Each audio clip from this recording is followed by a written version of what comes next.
Alright, sorry guys. I don't know why my computer decided to freeze. It's been acting up lately. So I decided that we're gonna take a Jello break. It's Sour Patch Kids Red Berry. So I love Jello. And honestly, thank you, Dubsack. I hope you guys are enjoying the story. I feel like it's harder to and maybe it's just me. It's harder to like process the story, like what you're reading, when you're reading it out loud.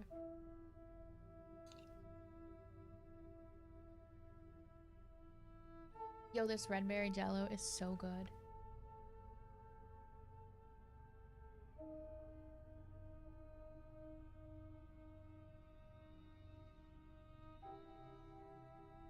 But the crazy thing is I can't drink the red berry ghost anymore.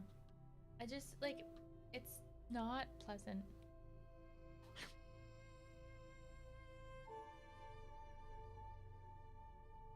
Almost missed my.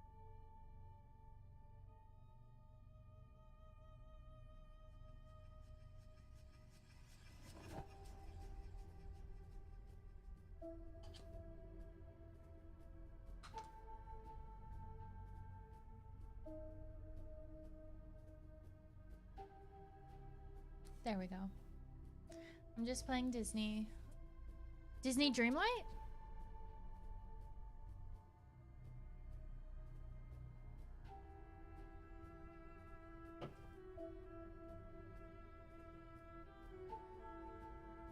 Oh, fun.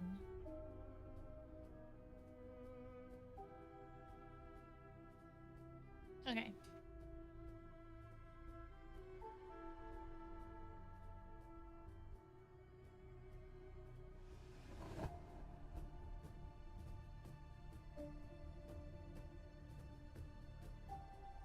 Okay.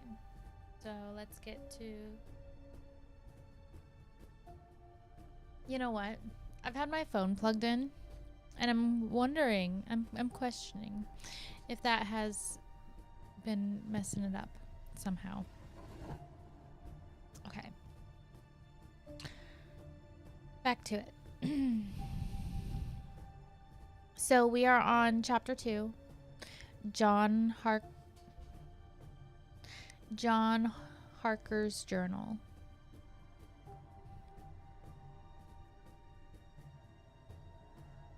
Okay, I'm just gonna start at this paragraph.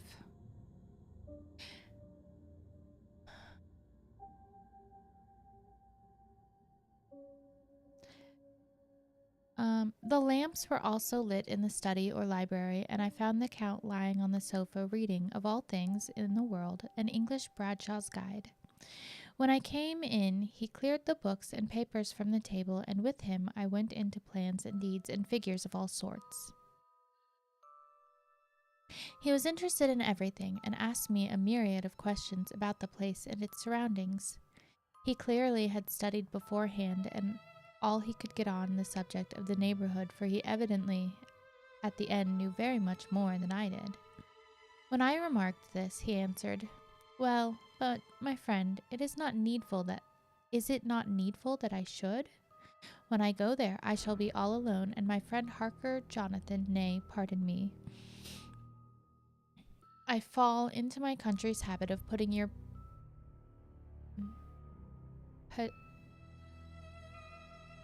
patronymic, it's like paternal, you know?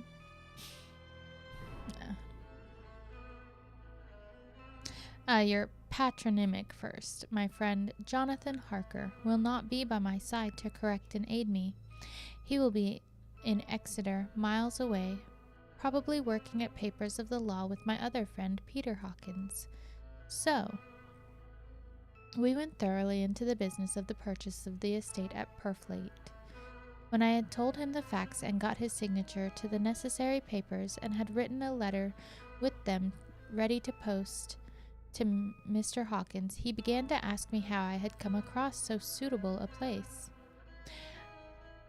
I read to him the notes which I had made at the time, and which I inscribed here. At Purfleet, on a by-road, I came across such a place as it seemed to be required, and where was displayed a dilapidated notice that the place was for sale. It is surrounded by a high wall of ancient structure built of heavy stones, and has not been repaired for a large number of years. The closed gates are of heavy oak, old oak and iron, all eaten with rust. The estate is called Carfax. No doubt a corruption of the old Quatre Faces, as the house is four-sided, agreeing with the cardinal points of the compass.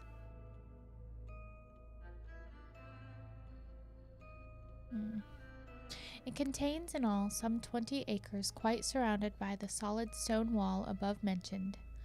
There are many trees on it, which make it in places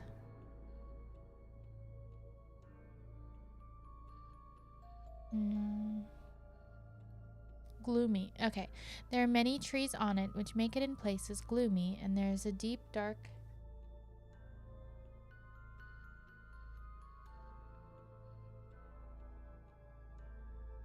Sorry. And there is a deep, dark-looking pond or small lake, evidently fed by some springs, as the water is clear and flows away in a fair-sized stream. The house is very large, and of all periods back, I should say, to medieval times, for one part is of stone immensely thick, with only a few windows high up and heavily barred with iron. It looks like part of a keep and is close to an old chapel or church. I could not enter it, as I had not the key or of the door leading to it from the house, but I have taken with my kodak views of it from various points. The house has been added to, but in a very straggling way, and I can only guess at the amount of ground it covers, which must be very great. There are but few houses close at hand, one being a very large house, only recently added to and formed into a private lunatic asylum. It is not, however, visible from the grounds. When I had finished, he said, I am glad that it is old and big. I myself am of an old family, and to live in a new house would kill me. A house cannot be made habitable in a day, and after all, how few days go to make up a century. I rejoice also that there is a chapel of old times. We Transylvanian nobles love not to think that our bones may lie amongst the common dead. I seek not gaiety or mirth, not the bright voluptuousness of much sunshine and sparkling waters which please the young and gay. I am no longer young, and my heart, through weary years of mourning over the dead, is not attuned to mirth. Moreover, the walls of my castle are broken, the shadows are many, and the wind breathes cold through the broken battlements and casements. I love the shade and the shadow, and would be alone with my thoughts when I may. Somehow his words and his look did not seem to accord, or else it was that of his cast of face made his smile look malignant and saturnine? I don't know. Presently, with an excuse, he left me, asking me to put all my papers together. He was some little time away, and I began to look at some of the books around me. One was an atlas, which I found open naturally at England, as if that map had been much used. On looking at it, I found in certain places little rings marked, and on examining these, I noticed that one was near London, on the east side, manifestly where his new estate was situated. The other two were Exeter and Whitby on the Yorkshire coast. You know, I had a feeling, I'm going to pause for a second, I had a feeling there'd be more names of places that I can't pronounce. Okay. It was the better part of an hour when the Count returned. Aha, he said, still at your books? Good, but you must not work always. Come, I am informed that your supper is ready. He took my arm and we went into the next room where I found an excellent supper ready on the table. The Count again excused himself as he had dined out on his being away from home, but he sat on the previous night and chatted. But he sat as on the previous night and chatted while I ate. After supper, I smoked, as on the last evening, and the Count stayed with me, chatting and asking questions on every conceivable subject, hour after hour. I felt that it was getting very late indeed, but I did not say anything, for I felt under obligation to meet my host's wishes in every way.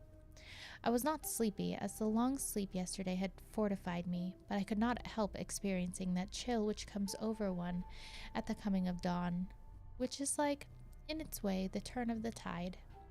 They say that people who are near death die generally at the change to the dawn or at the turn of the tide. Anyone Oh! One moment, guys. Apologize.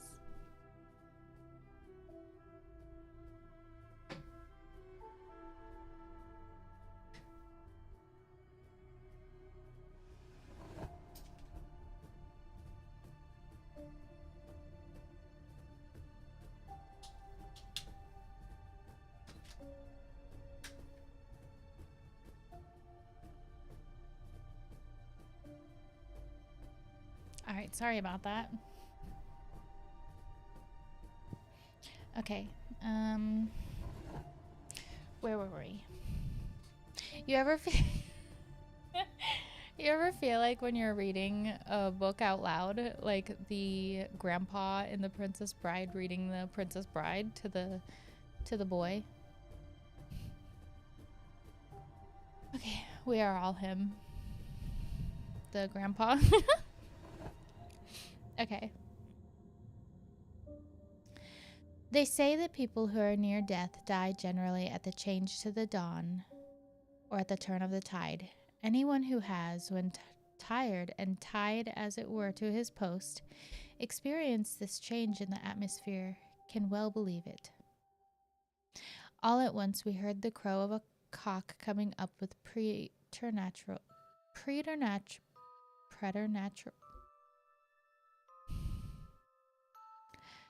Let me start over.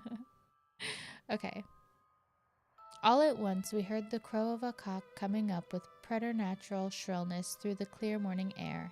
Count Dracula, jumping to his feet, said, "Why, there is the morning again. How remiss I am to let you stay up so long. You must make your conversation regarding my dear new country of England less interesting. You must make your conversation regarding my dear new country of England less interesting, so that I may not forget how time flies by us." And with a courtly bow, he quickly left me. I went into my own room and drew the curtains, but there was little to notice. My window opened into the courtyard, and all I could see was the warm gray of quickening sky. So I pulled the curtains again and have written of this day. May 8th. I began to fear as I wrote in this book that I was getting too diffuse. But now I am glad that I went into detail from the first, for there is something so strange about this place and all in it that I cannot but feel uneasy. I wish I were safe out of it, or that I had never come. It may be that this strange night existence is telling on me. But would that were all. Would that were all. If there were anyone to talk to, I could bear it, but there is no one. I have only the Count to speak with, and he, I fear, I am myself the only living soul within the place. Let me be prosaic so far as facts can be. It will help me to bear up, and imagination must not run riot with me. If it does, I am lost. Let me say at once how I stand, or seem to.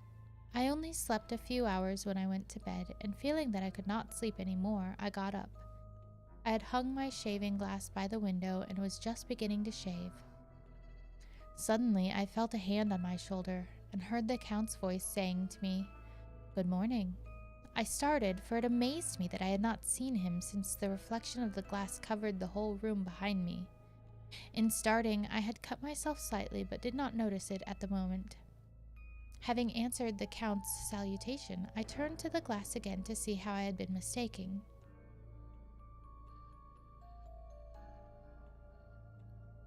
This time there could be no error, for the man was close to me and I could see him over my shoulder, but there was no reflection of him in the mirror.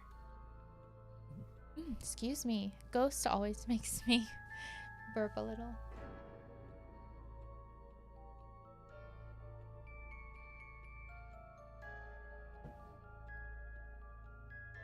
Okay.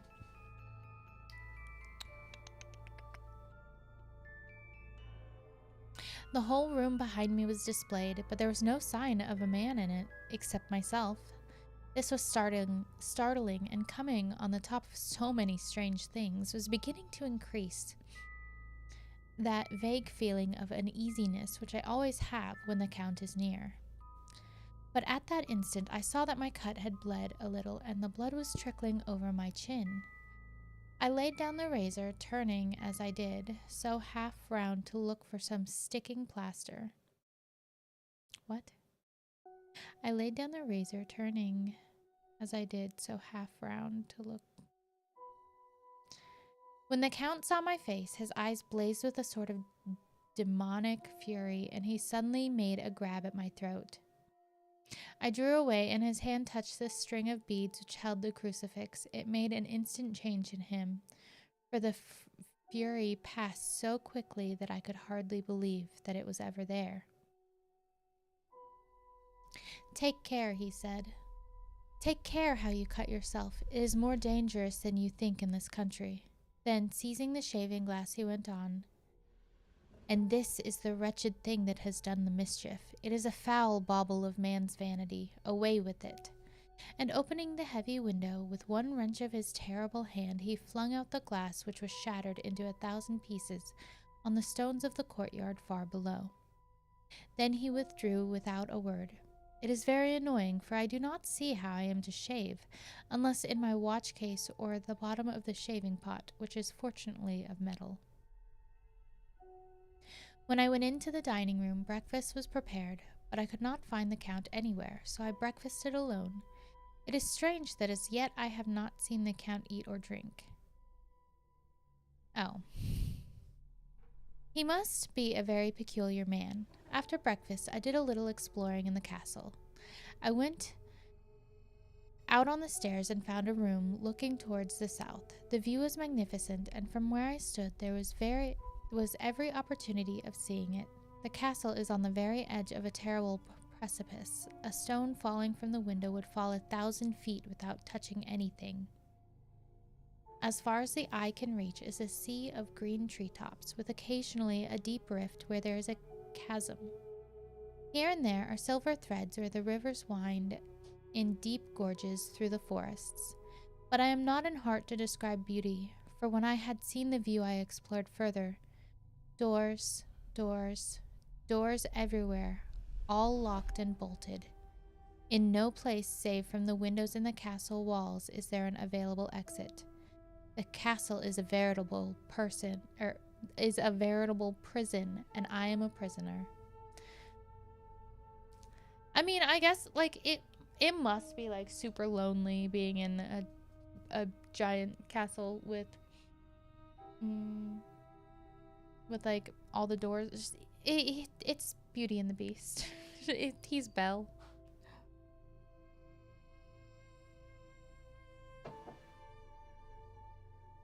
Okay.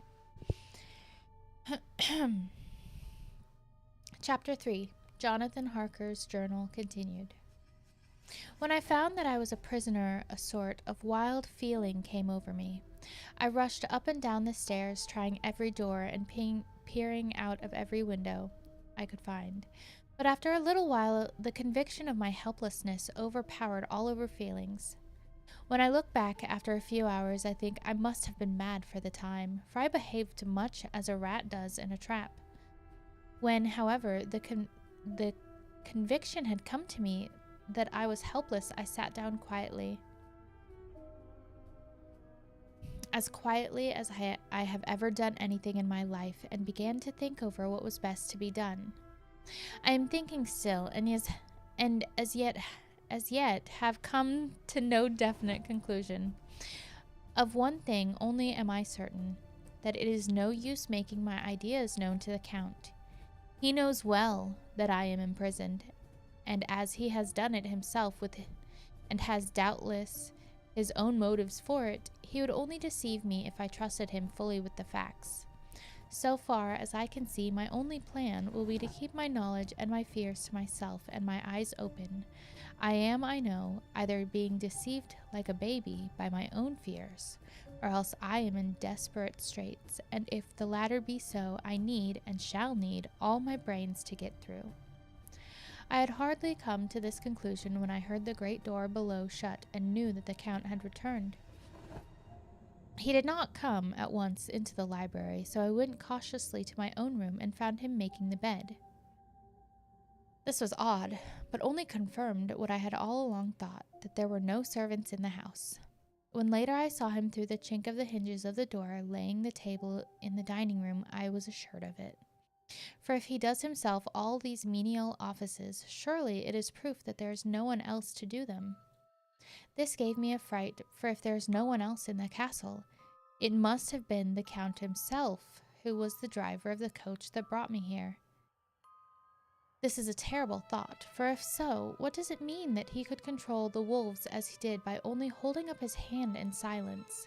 How was it that all the people at Bistritz and on the coach had some terrible fear for me? What meant the giving of the crucifix, of the garlic, of the wild rose, of the mountain ash? Bless that good woman who hung the crucifix around my neck, for it is a comfort and a strength to me whenever I touch it.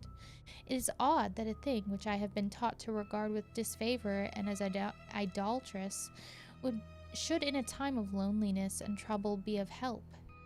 Is it that there is something in the essence of the thing itself, or that it is a medium, a tangible help in conveying memories of sympathy and comfort? Sometime, if it may be, I must examine this matter and try to make up my mind about it. In the meantime, I must find out all I can about Count Dracula, as it may help me to understand. Tonight he may talk of himself if I turn the conversation that way. I must be very careful, however, not to awake his suspicion. It's getting exciting. Okay. Midnight. I've had a long talk with the Count. I asked him a few questions on Transylvania history, and he warmed up to the subject wonderfully. In his speaking of things and people, and especially of battles, he spoke as if he had been present at them all. This he afterwards explained by saying that to a boyar, the pride of his house and name of his own pride, that their glory is his glory, and that their fate is his fate. Whenever he spoke of his house, he always said we, and spoke himself in the plural, like a king speaking. I wish I could put down all he said exactly as he said it, for to me it was most fascinating. It seemed to have in it a whole history of the country. He grew excited as he spoke and walked about the room, pulling his great white mustache and grasping anything on which he laid his hands, as though he would crush it by main strength. One thing he said, which I shall put down as nearly as I can, for it tells in its way the story of his race. Oof. We Zekelys. It's Zekelys. Zekels? I don't know. Have a right to be proud, for in our veins flows the blood of many brave races who fought, as the lion fights, for lordship. Here in the whirlpool of European races, the Ugric tribe bore down from Iceland the fighting spirit which Thor and Woden gave them, which their berserkers displayed to such fell intent on the seaboards of Europe, aye, and of Asia and Africa too, till the peoples thought that there were wolves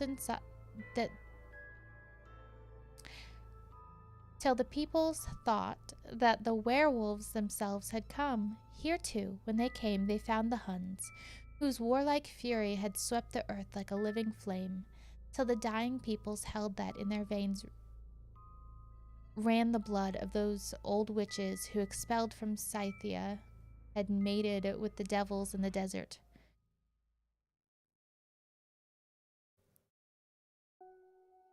the song stopped at a weird moment. Fools, fools, what devil or witch has ever so great as Attila, whose blood is in these veins? He held up his arms. Is it a wonder that we were a conquering race, that we were proud, that when the Magyar and the Lombard, the Avar, the Bulgar, or the Turk poured his thousands on our frontiers, we drove them back? Is it strange that when Arpad and his legions swept through the Hungarian fatherland, he found us here? When he reached the frontier, oh god, that the Honfoglalas I'm gonna type this one because it's just, I love words. Where was it?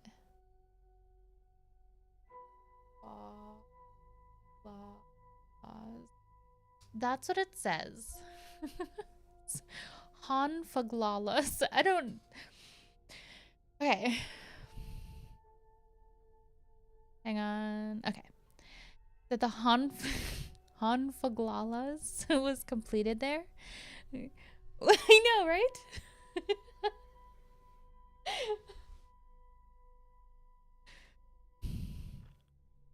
And when the Hungarian flood swept eastward, the Sleckies were claimed as kindred by the victorious Magyars, and to us, for centuries, was trusted the guarding of the frontier of Turkeyland. Aye, and more than that, endless duty of the frontier guard, for as the Turks say, water sleeps and enemy is sleepless, who more gladly than we throughout the four nations received the bloody sword, or at its warlike call flocked quicker to the standard of the king? When it was redeemed, that great shame of my nation, the shame of Kasova, when the flags of the Wallach and the Magyar went down beneath the crescent, who was it but one of my own race who, as voivode, crossed the Dunabe and beat the Turk on his own ground? This was a Dracula indeed. Woe, was it that his own unworthy brother, when he had fallen, sold his people to the Turk and brought the shame of slavery on them?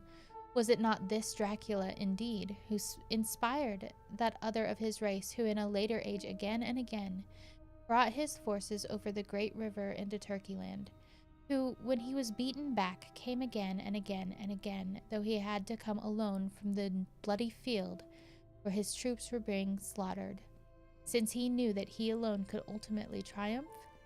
They said that he thought only of himself. Bah, what good are peasants without a leader? Where ends the war without a brain and heart to conduct it? Again, when after the Battle of Mohawks we threw off the Hungarian yoke, we of the Dracula blood were amongst their leaders, for our spirit would not brook that we were not free. Ah, young sir, the Sleckies and the Dracula, as their heart's blood, their brains and their swords, can boast a record that mushroom growths like Habsburgs and the Romanovs can never reach. He's a pretty proud Dracula. The warlike days are over. Blood is too precious a thing in these days of dishonorable peace, and the glories of the great races are as a tale that is told. It was by this time close on morning, and we went to bed. This diary seems horribly like the beginning of the Arabian Nights, for everything has to break off at cockcrow or like the ghosts of Hamlet's father. May 12th. Let me begin with facts. Bare, meager facts, verified by books and figures, and of which there can be no doubt. I must not confuse them with experiences which will have to rest on my own observation, or my memory of them. Last evening, when the Count came from his room, he began by asking me questions on legal matters and the doing of certain kinds of business.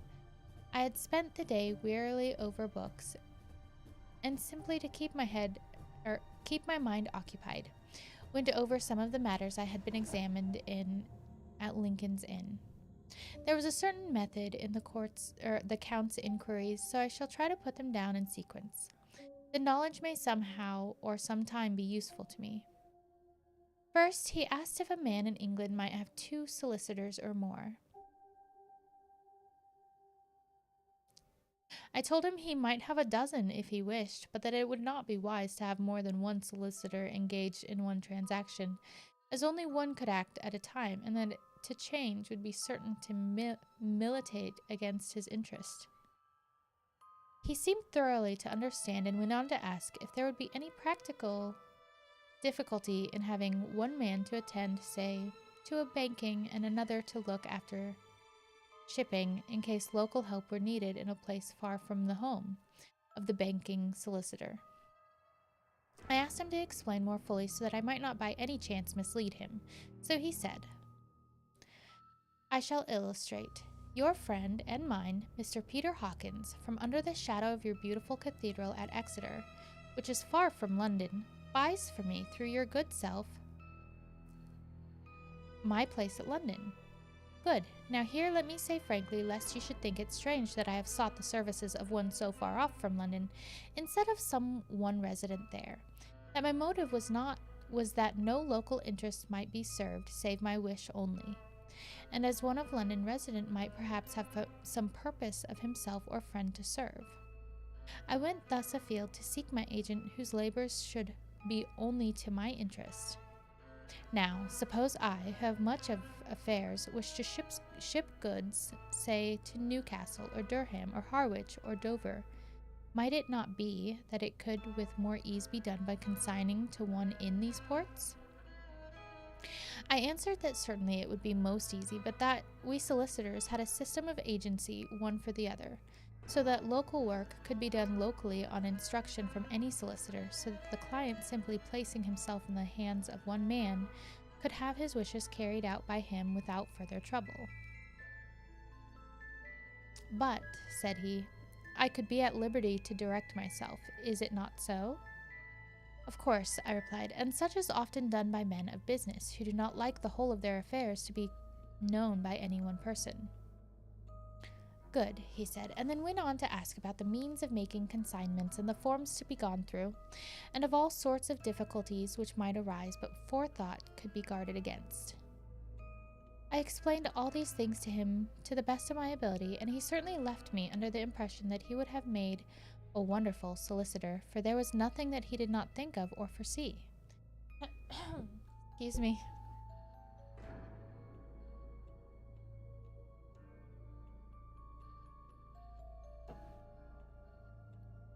Okay.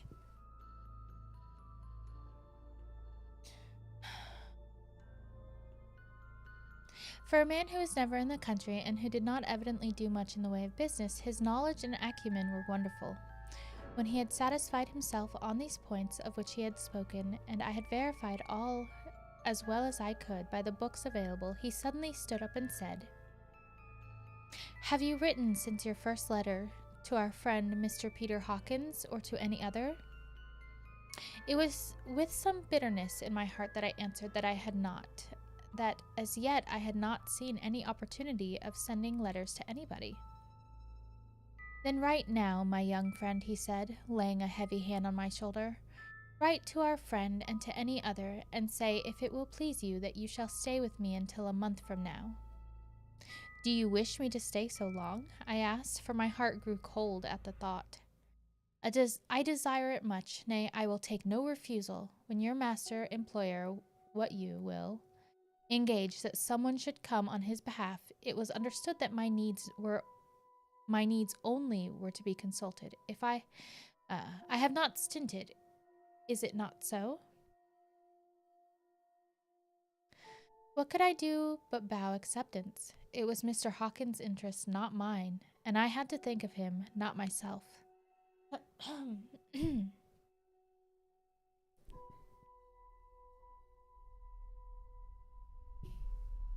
And besides, which Count Dracula was speaking, there was that in his eyes and in his bearing which made me remember that I was a prisoner, and that if I wished it, I could have no choice.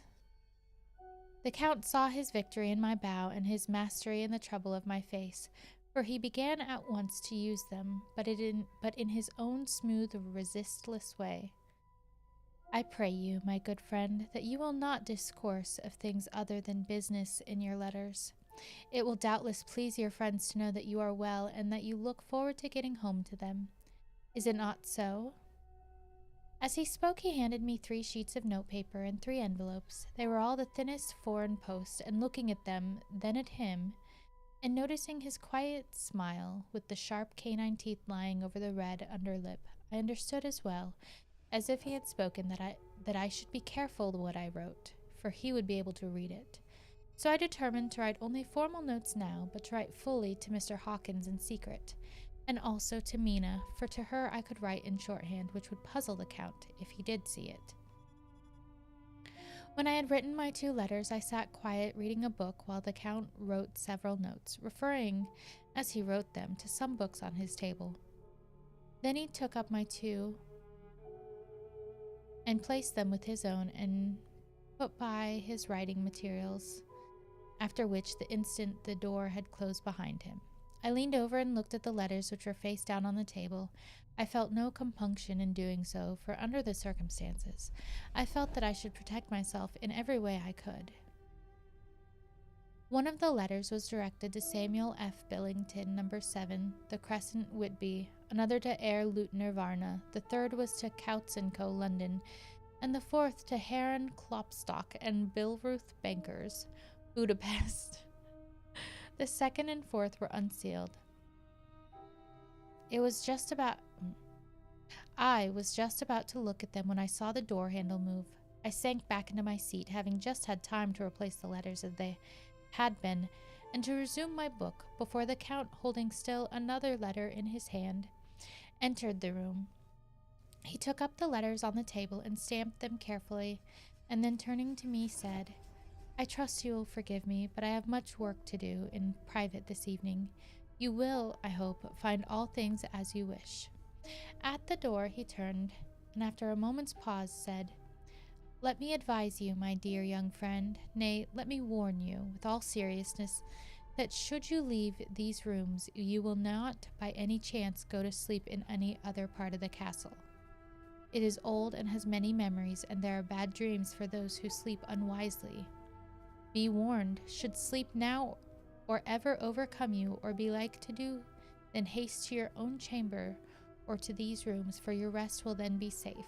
But if you be not careful in this respect, then—" He finished his speech in a gruesome way, for he mentioned with his hands as if he were washing them. I quite understood. My only doubt was as to whether any dream could be more terrible than the unnatural, horrible net of gloom and mystery which seemed closing around me.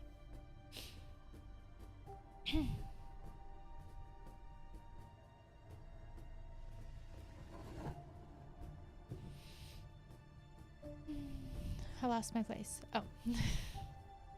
Later, I endorsed the last words written. But this time there is no doubt in question. I shall not fear to sleep in any place where he is not. I have placed the crucifix over the head of my bed. I imagine that my rest is thus freer from dreams, and there it shall remain. When he left me, I went to my room. After a little while, not hearing any sound, I came out and went up the stone stair to where I could look out towards the south. There was some sense of freedom in the vast expanse, inaccessible though it was to me as compared with the narrow darkness of the courtyard. Looking out on this, I felt that I was indeed in prison, and I seemed to want a breath of fresh air, though it were of the night. I'm beginning to feel this nocturnal existence tell on me. It is destroying my nerve. I start at my own shadow and am full of all sorts of horrible imaginings. God knows that there is ground for my terrible fear in this accursed place. I looked out over the beautiful expanse bathed in soft yellow moonlight till it was almost as light as day. In the soft light, the distant hills became melted, and the shadows in the valleys and gorges of velvety blackness. The mere beauty seemed to cheer me. There was peace and comfort in every breath I drew. As I leaned from the window, my eye was caught by something moving a story below me, and somewhat to my left, where I imagined from the order of the rooms that the windows of the Count's own room would look out. The window at which I stood was tall and deep, stone-mullioned, and though weather-worn, was still complete. But it was evidently many a day since the castle had been there. I drew back behind the stonework and looked carefully out. What I saw was the Count's head coming out from the window. Good morning, Breaking Bad. I did not see his face, but I knew the man by the neck and the movement of his back and arms. In any case, I could not mistake the hands which I had had so many opportunities of studying. I was at first interested and somewhat amused, for it is wonderful how small a matter will interest and amuse a man when he is a prisoner. But my very feelings changed to repulsion and terror when I saw the whole man slowly emerge from the window and begin to crawl down the castle wall over that dreadful abyss, face down, with his cloak spreading out around him like great wings. At first I could not believe my eyes. I thought it was some trick of the moonlight, some weird effect of shadow. But I kept looking, and it could be no delusion. I saw the fingers and toes grasp the corners of the stones, worn clear of the mortar by the stress of years, and by thus using every projection and inequality move downwards with considerable speed, just as a lizard moves along a wall. What manner of man is this, or what manner of creature is it in the semblance of man? I feel the dread of this horrible place overpowering me. I am in fear, an awful fear, and there is no escape for me. I am encompassed about with terrors that I dare not think of. I hope you're doing well, Breaking Bad. Thanks for stopping by. Do you have any plans for tomorrow? It's a pretty big day. Okay. May 15th. Once more I have seen the Count go out on his lizard fashion. He moved downwards in a sidelong way some 100 feet down and a good deal to the left. He vanished into some hole or window. When his head had disappeared, I leaned out to try and see more, but without avail. The distance was too great to allow a proper angle of sight. I knew he had left the castle now, and thought to use the opportunity to explore more than I had dared to as yet. I went back to the room, and taking a lamp, tried all the doors. They were all locked, as I had expected, and the locks were comparatively new. But I went down the stone stairs to the hall where I had entered originally. I found I could pull back the bolts easily enough and unhook the great chains. But the door was locked, and the key was gone. That key must be in the Count's room. I must watch his door be unlocked so that I may get it and escape. I went on to make a thorough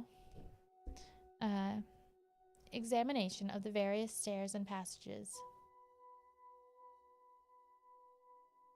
and to try the doors that opened from them. 1 or 2 small rooms near the hall were open, but there was nothing to see in them except old furniture, dusty with age and moth-eaten. At last, however, I found one door at the top of the stairway which, though it seemed to be locked, gave a little under pressure. I tried it harder and found that it was not really locked, but that the resistance came from the fact that the hinges had fallen somewhat, and the heavy door rested on the floor. Here was an opportunity which I might not have again, so I exerted myself and with many efforts forced it back so that I could enter. I was now in a wing of the castle further to the right than the rooms I knew, and a story lower down. From the windows I could see that the suite of rooms lay along to the south of the castle, the windows at the end room looking out both west and south. On the latter side as well to the former, there was a great precipice. The castle was built on the corner of a great rock, so that on 3 sides it was quite impregnable, and great windows were placed here where sling or bow or culverin could not reach, and consequently light and comfort impossible to a position which had to be guarded were secured. To the west was a great valley, and then, rising far away, great jagged mountain fastness, rising peak on peak, the sheer rock studded with mountain ash and thorn, whose roots clung in cracks and crevices and crannies of the stone. This was evidently the portion of the castle occupied by the ladies in bygone days, for the furniture had more air of comfort than any I had seen. The windows were curtainless, and the yellow moonlight flooded in through the diamond panes enabled one to see even colors, whilst it softened the wealth of dust which lay over all and disguised in some measure the ravages of time and the moth. My lamp seemed to be of little effect in the brilliant moonlight, but I was glad to have it with me, for there was a dread loneliness in the place which chilled my heart and made my nerves tremble. Still, it was better than living alone in the rooms which I had come to hate from the presence of the Count. And after trying a little to school my nerves, I found a soft quietude come over me. Here I am, sitting at a little oak table where in old times possibly some fair lady sat to pen, with much thought and many blushes, her ill-spent love letter, and writing in my diary, in shorthand, all that has happened since I closed it last. It is 19th century, up to date with a vengeance, and yet unless my senses deceive me, the old centuries had, and have, powers of their own which mere modernity cannot kill.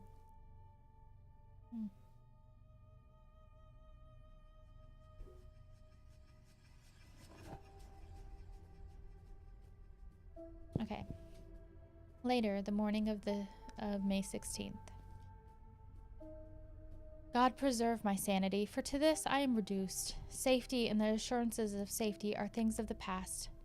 While I live on here, there is but one thing to hope for, that I might not go mad, if indeed I be not mad already. If I be sane, then surely it is maddening to think that of all the foul things that lurk in this hateful place, the Count is the least dreadful to me, that to him alone I can look for safety, even though this be only while I can serve his purpose. Great God, merciful God, let me be calm, for out of that way lies madness indeed. I begin to get new lights on certain things which have puzzled me. Up to now, I never quite knew what Shakespeare meant when he made Hamlet say, "My tablets, quick my tablets, 'tis meet that I put it down." For now, feeling as though my own brain were unhinged, or as if the shock had come which must end in its undoing, I turned to my diary for repose. The habit of entering accurately must help to soothe me. The Count's mysterious warning frightened me at the time. It frightens me more now when I think of it, for in future he has a fearful hold upon me. I shall fear to doubt what he may say. When I had written in my diary and fortunately replaced the book and pen in my pocket, I felt sleepy. The Count's warning came into my mind, but I took a pleasure in disobeying it. The sense of sleep was upon me, and with it the obstinacy which sleep brings as outrider. The soft moonlight soothed in the wide expanse without gave a sense of freedom which refreshed me. I determined not to return tonight to the gloom-haunted rooms, but to sleep here, where of old ladies had sat and sung and lived sweet lives while their gentle breasts were sad for their menfolk, away in the midst of remorseless wars. I drew a great couch out of its place near the corner so that as I lay I could look at the lovely view to east and south, and unthinking of and uncaring for the dust, composed myself for sleep.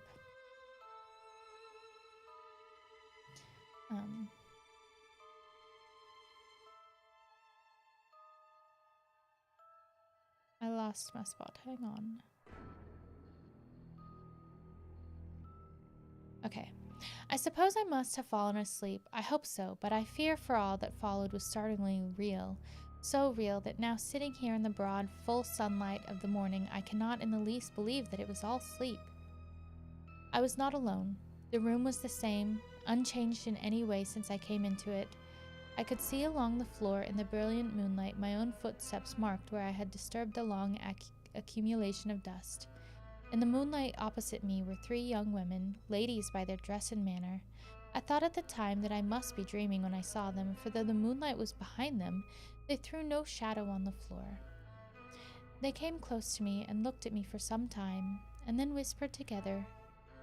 2 were dark and had high aquiline noses, like the Count, and great dark piercing eyes that seemed to be almost red when contrasted with the pale yellow moon.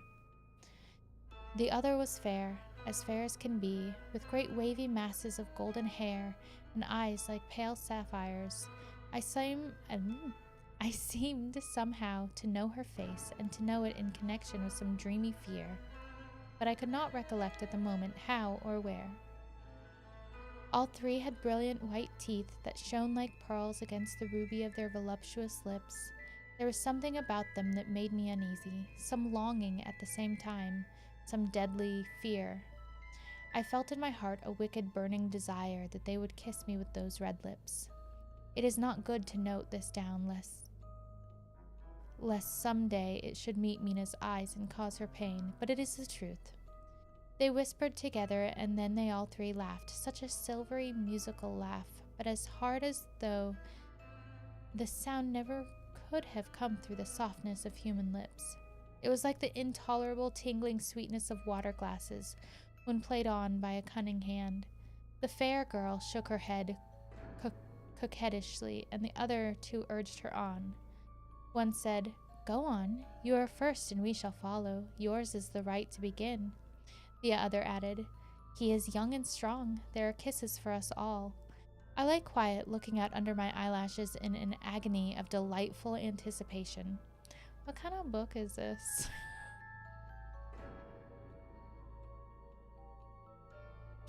The fair girl advanced and bent over me till I could feel the movement of her breath upon me.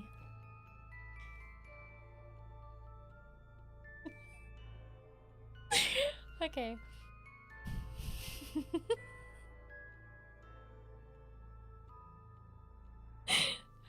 Sorry, guys. Okay.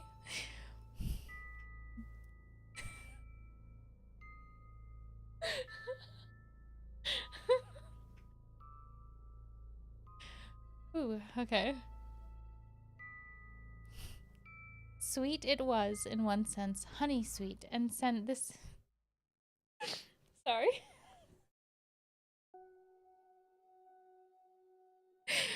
Oh my gosh, okay. And sent the same tingling through the nerves as her voice, but with a bitter underlying the sweet. A bitter of offensiveness as one smells in blood. I was afraid to raise my eyelids, but looked out and saw perfectly under the lashes. The girl went on her knees and bent over me, simply gloating. There was a deliberate voluptuousness which was both thrilling and repulsive, and as she arched her neck, she actually licked her lips like an animal, till I could see in the moonlight the moisture shining on the scarlet lips and on the red tongue as it lapped the white, sharp teeth.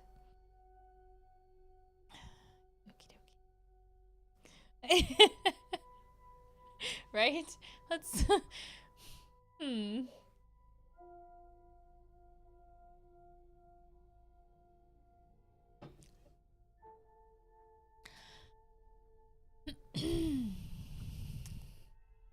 Lower and lower. Sorry. Lower and lower and lower went her head as the lips went below the range of the mouth and chin and seemed about to fasten on my throat.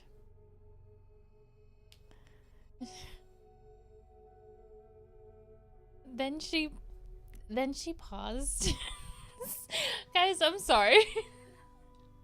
Like, I know what she's about to do, but it seems so, like...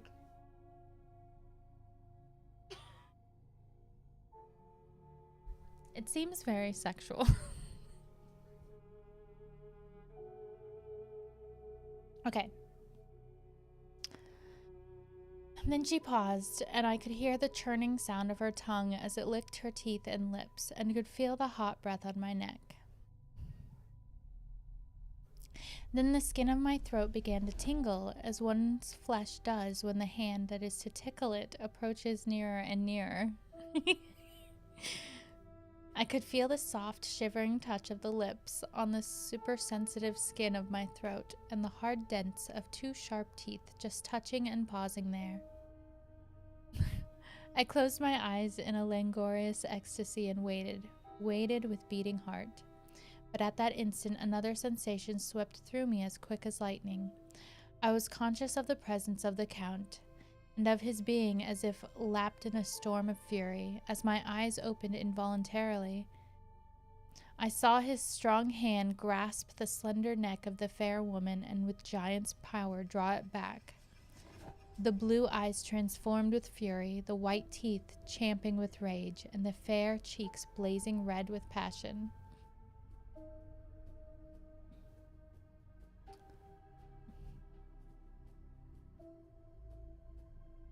Hang on, I lost my... sorry.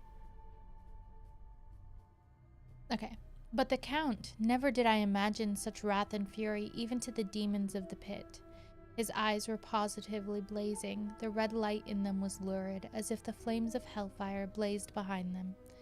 His face was deathly pale, and the lines of it were hard like drawn wires.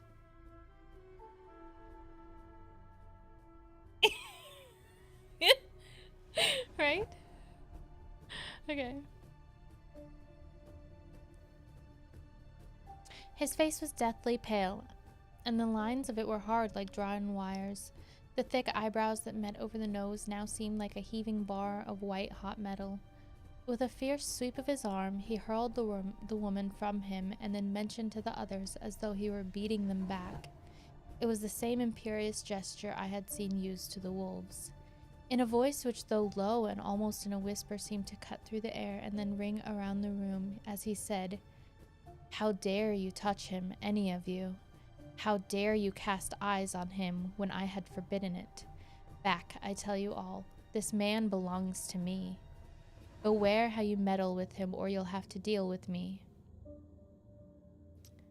The fair girl, with a laugh of ribald coquetry, turned to answer him. "You yourself never loved. You never love." On this the other women joined, and such a mirthless, hard, soulless laughter rang through the room that it almost made me faint to hear. It seemed like the pleasure of fiends. Then the Count turned after looking at my face attentively and said in a soft whisper, "Yes, I too can love. You yourselves can tell it from the past. Is it not so? Well, now I promise you that when I am done with him, you shall kiss him at your will. Now go, go, I must awaken him, for there is work to be done." Yeah. "Are we having nothing tonight?" said one of them with a low laugh as she pointed to the bag which he had thrown upon the floor, and which moved as though there were some living thing within it. For answer he nodded his head. One of the women jumped forward and opened it. If my ears did not deceive me, there was a gasp and a low wail as a half-smothered child. The woman closed round whilst I was aghast with horror, but as I looked they disappeared, and with them the dreadful bag. There was no door near them, and they could not have passed me without my noticing. They simply seemed to fade into rays of moonlight and pass out through the window, for I could see outside the dim, shadowy forms for a moment before they entirely faded away. Then the horror overcame me, and I sank down unconscious.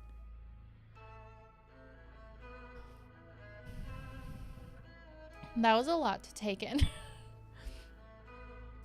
So the Count kidnapped a child and gave it to these women. That tracks. Chapter 4. Jonathan Harker's journal continued. I awoke in my own bed. If it be that I had not dreamt, the Count must have carried me there. I tried to satisfy myself on the subject, but could not arrive at any unquestionable result. To be sure, there were certain small evidences, such as that my clothes were folded and laid by a manner which was not my habit. My watch was still unwound, and I am rigorously accustomed to wind it the last thing before going to bed, and many such details. But these things are no proof, for they may have been evidences that my mind was not as usual, and from some cause or another I had certainly been much upset. I must watch for proof. Of one thing I am glad, if it was that the Count carried me here and undressed me, he must have been hurried in his task, for my pockets are intact. I am sure this diary would have been a mystery to him which he would not have brooked. He would have taken or destroyed it. Excuse me. As I look around this room, although it has been to me so full of fear, it is now a sort of sanctuary, for nothing can be more dreadful than those awful women who are waiting to suck my blood. May 18th. I have been down to look at that room again in daylight, for I must know the truth. When I got to the doorway at the top of the stairs, I found it closed. It had been so forcibly driven against the jamb that part of the woodwork was splintered. I could see that the bolt of the lock had not been shot, but the door is fastened from the inside. I fear it was no dream, and must act on this surmise. May 19th. I am surely in the toils. Last night the Count asked me in the suavest of tones to write 3 letters, one saying that my work here was nearly done and that I should start for home within a few days. Another, that I was starting on the next morning from the time of the letter, and the third, that I had left the castle and arrived at Bistritz. I would fain have rebelled, but felt in the presence of the state of things it would be madness to quarrel openly with the Count while I am so absolutely in his power, and to refuse would be to excite his suspicion and to arouse his anger. He knows I know too much, and that I must not live, lest I be dangerous to him. My only chance is to prolong my opportunities. Something may occur which will give me a chance to escape. I saw in his eyes something of that gathering wrath which was manifest when he hurled that fair woman from him. He explained to me that posts were few and uncertain, and that my writing now would ensure ease of mind to my friends.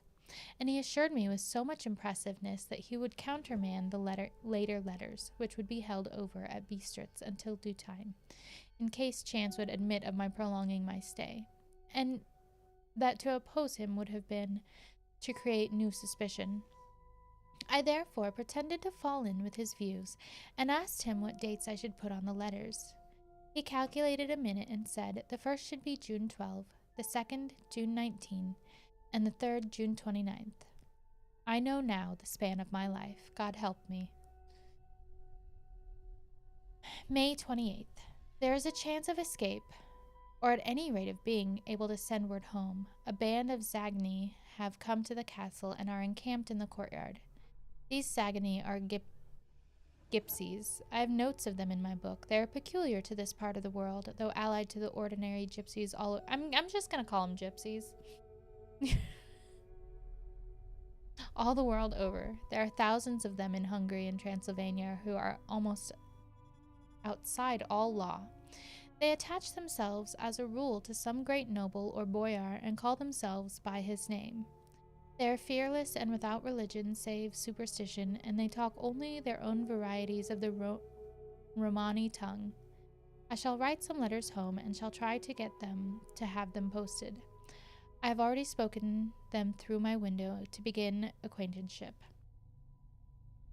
They took their hats off and made obeisance and many signs, which however I could not understand any more than I could their spoken language. I have written the letters. Mina's is in shorthand, and I simply ask Mr. Hawkins to communicate with her. To her I have explained my situation, but without the horrors which I may only surmise. It would shock and frighten her to death were I to expose my heart to her. Should the letters not carry, then the Count shall not yet know my secret or the extent of my knowledge. I have given the letters. I threw them through the bars of my window with a gold piece, and made what signs I could to have them posted. The man who took them pressed them to his heart and bowed, and then put them in his cap. I could do no more. I stole back to the study and began to read. As the Count did not come in, I have written here. The Count has come. He sat down beside me and said in his smoothest voice as he opened 2 letters, The Zagani has given me these, of which, though I know not whence they come, I shall of course take care.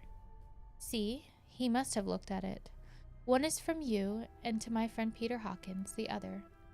Here he caught sight of the strange symbols as he opened the envelope, and the dark look came into his face, and his eyes blazed wickedly. The other is a vile thing, an outrage upon friendship and hospitality. It is not signed. Well, so it cannot matter to us, and he calmly held letter and envelope to the flame of the lamp until they were consumed. Then he went on. The letter to Hawkins, that I shall of course send on, since it is yours. Your letters are sacred to me. Your pardon, my friend, that unknowingly I did break the seal. Will you not cover it again?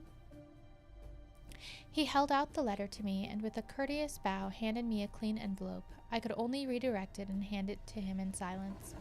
When he went out of the room, I could hear the key turn softly. A minute later, I went over and tried it, and the door was locked. When an hour or 2 after, the Count came quietly into the room, his coming wakened me, for I had gone to sleep on the sofa. He was very courteous and very cheery in his manner, and seeing that I had been sleeping, he said, So, my friend, are you tired? Get to bed. There is the surest rest. I may not have the pleasure to talk tonight, since there are many labors to me, but you will sleep, I pray. I passed to my room and went to bed, and strange to say, slept without dreaming. Despair has its own calms. Okay, so I'm gonna take a quick break. I'm gonna let's just do 5 minutes. We'll be back in 5 minutes to continue. We're on May 31st.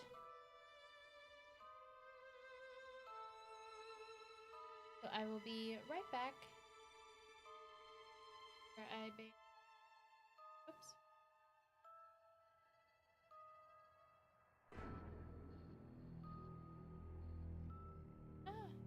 Okay.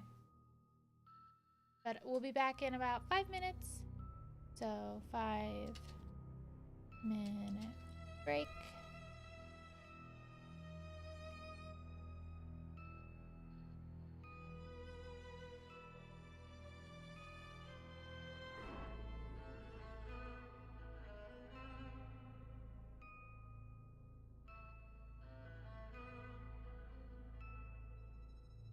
Okay. So we'll be back at 10:30.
I can't hear the music, so if you can, please let me know.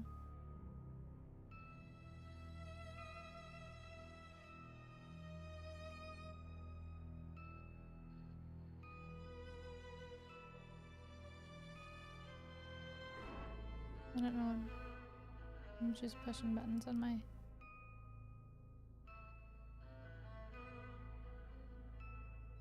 I don't know what I'm doing, but I can't hear the... Can you guys hear the music?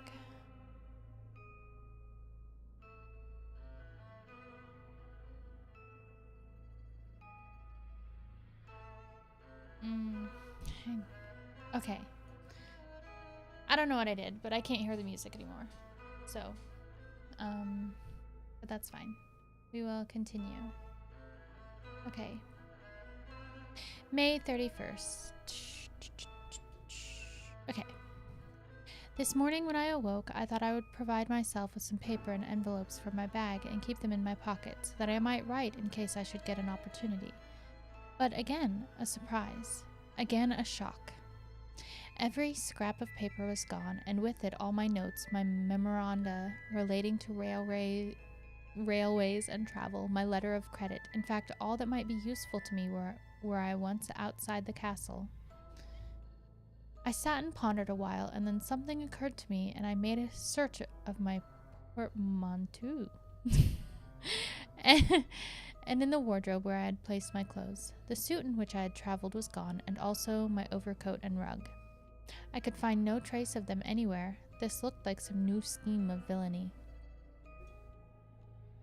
June 17th, this morning, as I was sitting on the edge of my bed, cuddling my brains, I heard without a cracking of whips and pounding and scraping of horses' feet up the rocky path beyond the courtyard. With joy, I hurried to the window and saw drive into the yard 2 great lighter wagons, each drawn by 8 sturdy horses, and at the head of each pair a with his wide hat, great nail-studded belt, dirty sheepskin, and high boots. They had also their long staves in hand. I ran to the door, intending to descend and try and join them through the main hall, as I thought that way might be opened for them. Again, a shock. My door was fastened on the outside. Then I ran to the window and cried to them. They looked up at me stupidly and pointed. But then the hetman of the Sigony came out, and seeing them pointing to my window, said something at which they laughed. Henceforth, no effort of mine, no piteous cry or agonized entreaty would make them even look at me. They resolutely turned away. The later wagons contained great square boxes with handles of thick rope. These were evidently empty by the ease with which the Slavics handled them, and by their resonance as they were roughly moved. When they were all unloaded and packed in a great heap in one corner of the yard, the Slavics were given some money by the Zagany, and spitting on the floor for luck, lazily went each to his horse's head. Shortly afterwards, I heard the cracking of their whips die away in the distance. Okay, so the word that I'm saying, I don't think I'm saying it right. It's...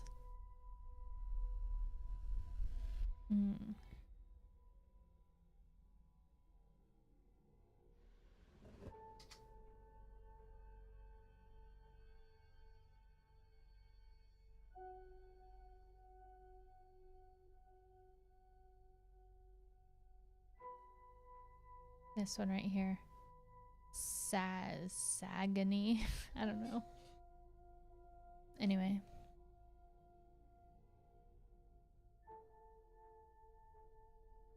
June 24th, before morning. Okay.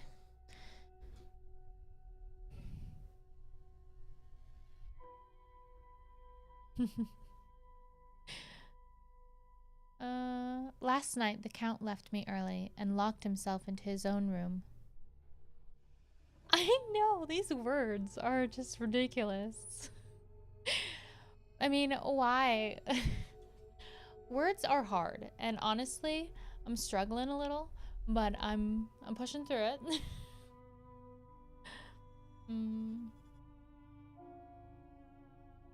Last night the Count left me early and locked himself into his own room. As soon as I dared, I ran up the winding stair and looked out of the window, which opened south. Thanks. I thought I would watch for the Count, for there is something going on. I spelled it wrong too. Oh no, it's Sagany. Zagny, or whatever. I don't know, it's bad, it's hard. The Zagny are quartered somewhere in the castle and are doing work of some kind. I know it, for now and then I hear a faraway muffled sound as of mattock and spade, and whatever it is, it must be the end of some ruthless villainy. I had been at the window somewhat less than half an hour when I saw something coming out of the Count's window. I drew back and watched carefully and saw the whole man emerge. It was a new shock to me to find that he had on the suit of clothes which I had worn while traveling here. Sorry, my eye itches.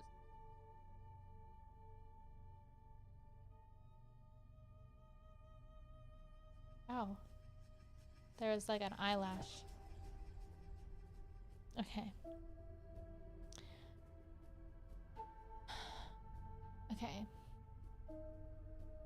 And slung over his shoulder the terrible bag which I had seen the women take away. There could be no doubt as to his quest, and in my garb too.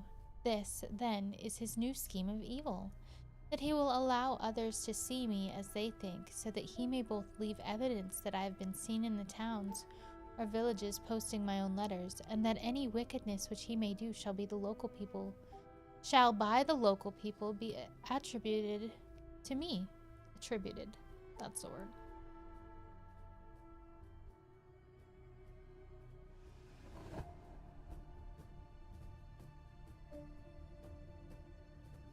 Sometimes that green apple ghost is more sour than it should be. Okay.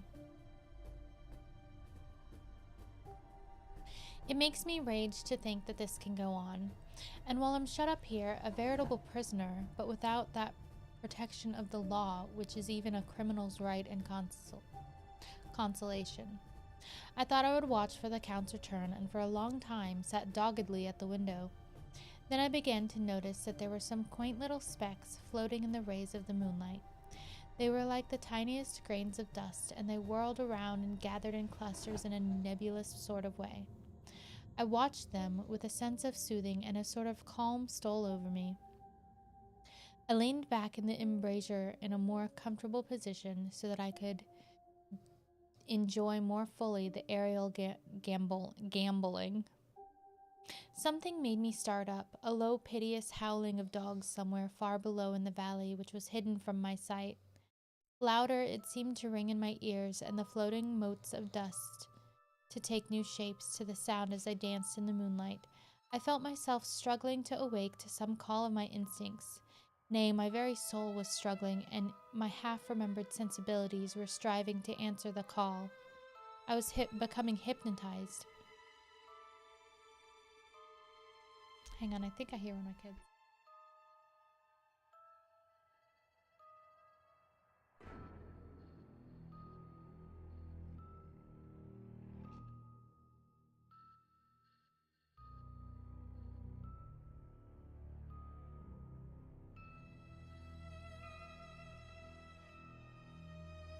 Okay, sorry.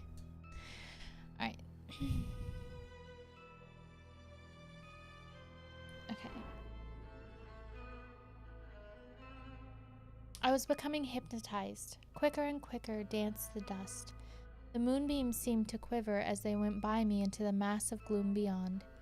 More and more they gathered till they seemed to take dim phantom shapes. And then I started, broad awake and in full possession of my senses, and ran screaming from the place. The phantom shapes, which were becoming gradually materialized from the moonbeams, were those of the three ghostly women to whom I was doomed. Hang on.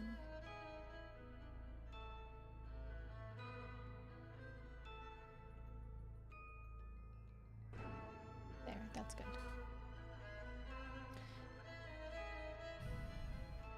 I fled and felt somewhat safer in my own room, where there was no moonlight and where the lamp was burning brightly.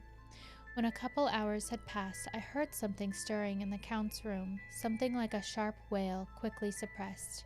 And then there was silence, deep, awful silence, which chilled me.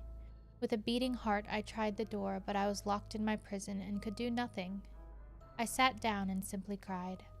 As I sat, I heard a sound in the courtyard without the agonized... In the court... Excuse me. As I sat, I heard a sound in the courtyard without, the agonized cry of a woman.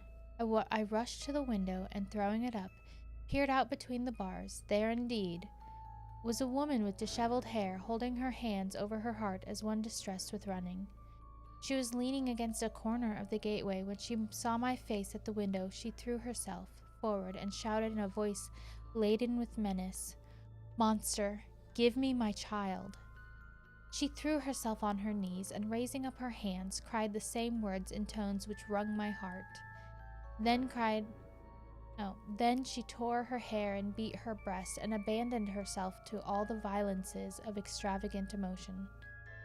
Finally, she threw herself forward, and though I could not see her, I could hear the beating of her naked hands against the door. Somewhere high overhead, probably on the tower, I heard the voice of the Count calling in his harsh metallic whisper. His call seemed to be answered from afar and wide by the howling of wolves. Before many minutes had passed, a pack of them poured like a pent-up dam when liberated through the wide entrance into the courtyard.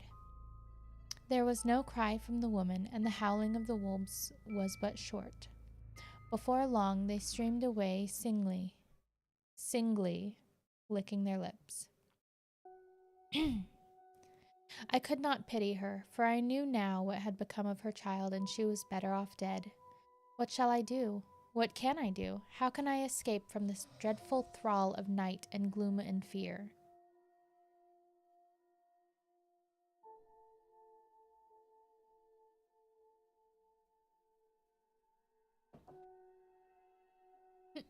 Honestly, I love vampire books.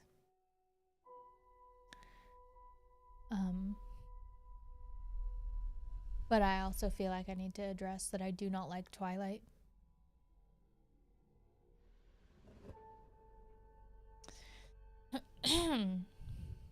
June 25th morning. No man knows till he has suffered from the night how sweet and how dear to his heart and eye the morning can be. When the sun grew so high this morning that it struck the top of the great gateway opposite my window, the high spot which it touched seemed to me as if the dove from the ark had lighted there. My fear fell from me as if it had been a vaporous garment which dissolved in the warmth. I must take action of some sort whilst the courage of the day is upon me.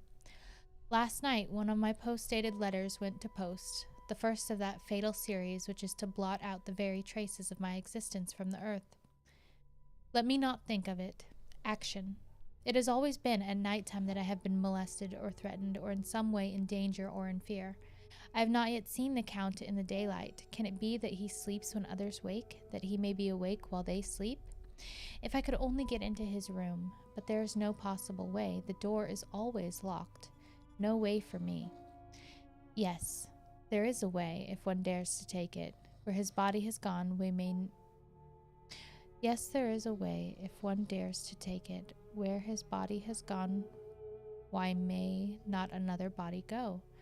I have seen him, myself, crawl from his window. Why should not I imitate him and go in by his window? The chances are desperate, but my need is more desperate still. I shall risk it. At the worst, it can only be death. And a man's death is not a calf's, and the dreaded hereafter may still be open to me. God help me in my task. Goodbye, Mina, if I fail. Goodbye, my faithful friend and second father. Goodbye all, and last of all, Mina. Same day later. I have made the effort, and God helping me, have come safely back into this room. I must put down every detail in order. I went while my courage was fresh straight to the window on the south side, and at once got outside the narrow ledge of stone which runs around the building on this side. The stones are big and roughly cut, and the mortar has by process of time been washed away between them. I took off my boots and ventured out on the desperate way. I looked down once, so as to make sure that a sudden glimpse of the awful depth would not overcome me, but after that kept my eyes away from it. I knew pretty well the direction and distance of the Count's window, and made for it as well as I could, having regard to the opportunities available. I did not feel dizzy. I suppose I was too excited, and the time seemed ridiculously short till I found myself standing on the windowsill and trying to raise up the sash. I was filled with agitation, however, when I bent down and slid feet foremost in through the window. Then I looked around for the Count, but with surprise and gladness made a discovery. The room was empty. It was barely furnished with odd things which have seemed to never been used. The furniture something the same style as that in the south rooms, and was covered with dust. I looked for the key, but it was not in the lock, and I could not find it anywhere. The only thing I found was a great heap of gold in one corner, gold of all kinds, Roman and British and Austrian and Hungarian and Greek and Turkish money, covered with a film of dust as though it had lain long on the ground. None of that, I noticed, was less than 300 years old. There were also chains and ornaments, some jeweled, but all of them old and stained. At one corner of the room was a heavy door. I tried it, for since I could not find the key of the room, or the key of the outer door, which is the main object of my search, I must make further examination, or all my efforts would be in vain. It was open and led through a stone passage to a circular stairway, which went steeply down. I descended, minding carefully where I went, for the stairs were dark, being only lit by loopholes in the heavy masonry. At the bottom there was a dark tunnel-like passage, through which came a deathly, sickly odor, the odor of old earth newly turned. As I went through the passage, the smell grew closer and heavier. At last I pulled open a heavy door which stood ajar, and found myself in an old ruined chapel, which had evidently been used as a graveyard. The roof was broken, and in two places were steps leading to vaults, but the ground had recently been dug over, and the earth placed in great wooden boxes, manifestly those which had been brought by the Slavics. There was nobody about, and I made search for any further outlet, but there was none. Then I went over every inch of the ground so as not to lose a chance. I went down even into the vaults, where the dim light struggled, though to do so was a dread to my very soul. Into 2 of these I went, but saw nothing except fragments of old coffins and piles of dust. However, in the 3rd, I made a discovery. There, in one of the great boxes, of which were 50 in all, on a pile of newly dug earth lay the Count. He was either dead or asleep. I could not say which, for the eyes were open and stony, but without the glassiness of death, and the cheeks had the warmth of life through all their pallor. The lips were as red as ever, but there was no sign of movement, no pulse, no breath, no beating of the heart. I bent over him and tried to find any sign of life, but in vain. He could not have lain there long, but the earthly smell would have passed in a few hours. By the side of the box was its cover, pierced with holes here and there. I thought he might have the keys on him, but when I went to search, I saw the dead eyes, and in them, dead though they were, such a look of hate, though unconscious of me or my presence, that I fled from the place, and leaving the Count's room by the window, crawled again up the castle wall. Regaining my room chamber, I threw myself panting upon the bed and tried to think. I wonder if he could see him. Like if he was just like laying there, unable to move. I don't know. June 29th. Today is the date of my last letter, and the Count has taken steps to prove that it was genuine, for again I saw him leave the castle by the same window and in my clothes. As he went down the wall, lizard fashion, I wished I had a gun or some lethal weapon that I might destroy him, but I fear that no weapon, wrought alone by man's hand, would have any effect on him. I dared not wait to see him return, for I feared to see those weird sisters. I came back to the library and read there till I fell asleep. I was awakened by the Count, who looked at me as grimly as a man can look as he said, "Tomorrow, my friend, we must part. You return to your beautiful England, I to some work which may have such an end that we may never meet. Your letter home has been dispatched. Tomorrow I shall not be here, but all shall be ready for your journey."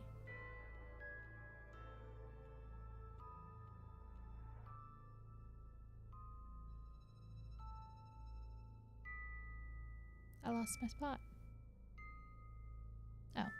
In the morning, come the Zagani, who have some labors of their own here, and also come some Slavics. When they have gone, my carriage shall come for you, and shall bear you to the Borgo Pass to meet the diligence from Bukovina to Bistritz. Ugh. But I am in hopes that I shall see more of you at Castle Dracula. I suspected him and determined to test his sincerity. It seems like a profanation of the word to write it in connection with such a monster, so I asked him point blank, "Why may I not go tonight?" "Because, dear sir, my coachman and horses are away on a mission."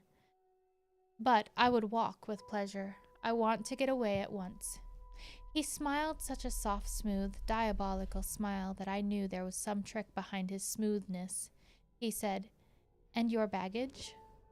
"I do not care about it. I can send for it some other time." The Count stood up and said, with a sweet courtesy which made me rub my eyes, it seemed so real, "You English have a saying which is close to my heart, for its spirit is that which rules our boyars. Welcome the coming, speed the parting guest. Come with me, my dear young friend. Not an hour shall you wait in my house against your will, though sad am I at your going, and that you so suddenly desire it. Come." With a stately gravity, he, with the lamp, preceded me down the stairs and along the hall. Suddenly he stopped. Hark! Close at hand came the howling of many wolves. It was almost as if the sound sprang up at the rising of his hand, just as the music of a great orchestra seems to leap under the baton of the conductor. After a pause of a moment, he proceeded in his stately way to the door, drew back the ponderous bolts, unhooked the heavy chains, and began to draw it open. To my intense astonishment, I saw that it was unlocked. Suspiciously, I looked all around but could see no key of any kind. As the door began to open, the howling of the wolves without grew louder and angrier. Their red jaws with champing teeth and their blunt-clawed feet as they leaped came in through the opening door. I knew then that to struggle at the moment against the Count was useless. With such allies as these at his command, I could do nothing, but still the door continued slowly to open, and only the Count's body stood in the gap. Suddenly it struck me that this might be the moment and means of my doom. I was to be given to the wolves, and at my own instigation. There was a diabolical wickedness in the idea great enough for the Count, and as a last chance I cried out, "Shut the door! I shall wait till morning," and covered my face with my hands to hide my tears of bitter disappointment. With one sweep of his powerful arm, the Count threw the door shut, and the great bolts clanged and echoed through the hall as they shot back into their places. In silence we returned to the library, and after a minute or two I went to my own room. The last I saw of Count Dracula was his kissing his hand to me, with a red light of triumph in his eyes, and with a smile that Judas in hell might be proud of. When I was in my room and about to lie down, I thought I heard a whispering at my door. I went to it and softly listened. Unless my ears deceived me, I heard the voice of the Count. Back to your own place. Your time is not yet come. Wait, have patience. Tonight is mine. Tomorrow night is yours. There was a low, sweet ripple of laughter, and in a rage I threw open the door and saw without the three terrible women licking their lips. As I appeared, they all joined in a horrible laugh and ran away. I came back to my room and threw myself on my knees. It is then so near the end. Tomorrow, Lord help me, and those to whom I am dear.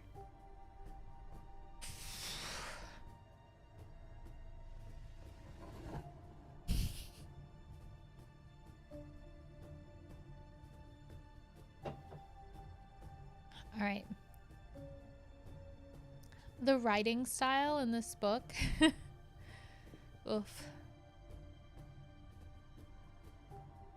It's been a while since I've actually really read a book. So to jump back in on this one. It's not really how people talk nowadays.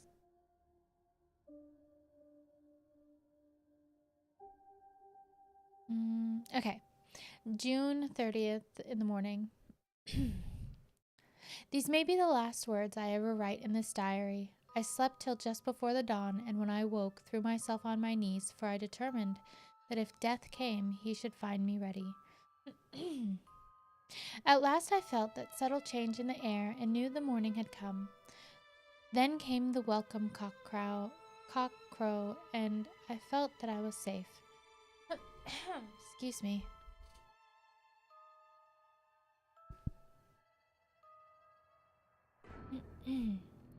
With a glad heart, I opened my door and ran down to the hall. I had seen that the door was unlocked, and now escape was before me. With hands that trembled with eagerness, I unhooked the chains and drew back the massive bolts. But the door would not move. Despair seized me. I pulled and pulled at the door, and shook it till massive as it was, it rattled in its casement. I could see the bolt shot. It had been locked after I left the Count.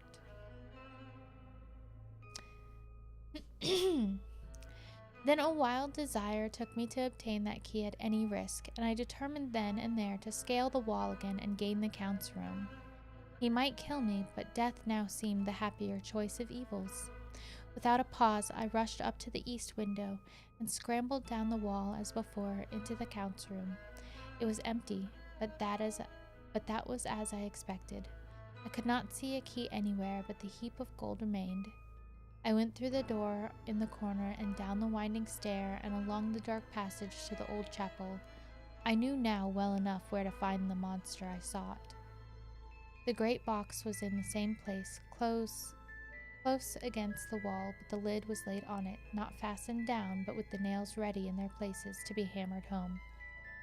I knew I must reach the body for the key, so I raised the lid and laid it back against the wall, and then I saw something which filled my very soul with horror. There lay the Count, but looking as if his youth had been half renewed, for the white hair and mustache were changed to dark iron gray, the cheeks were fuller, and the white skin seemed ruby red underneath. The mouth was redder than ever, for on the lips were gouts of fresh blood which trickled from the corners of the mouth and ran over the chin and neck. Even the deep burning eyes seemed set amongst swollen flesh, for the lids and pouches underneath were bloated. It seemed as if the whole awful creature were simply gorged with blood. He lay like a filthy leech, exhausted with his repletion. I shuddered as I bent over to touch him, and every sense in me revolted at the contact. But I had to search, or I was lost. The coming night might see my own body a banquet in a similar way to those horrid three. I felt all over the body, but no sign could I find of the key. Then I stopped and looked at the Count. There was a mocking smile on the bloated face which seemed to drive me mad. This was the being that I was helping to transfer to London, which perhaps for centuries to come he might, amongst its teeming millions, satiate his lust for blood and create a new and ever-widening circle of semi-demons to batten on the helpless. The very thought drove me mad. A terrible desire came upon me to rid the world of such a monster.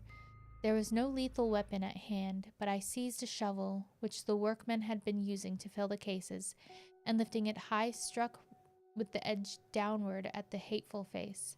But as I did, so the head turned, and the eyes fell full upon me. With all their blaze of basilisk horror, the sight seemed to paralyze me, and the shovel turned in my hand, and glanced from the face, merely making a deep gash above the forehead. Enos, welcome in. Thank you so much for being here.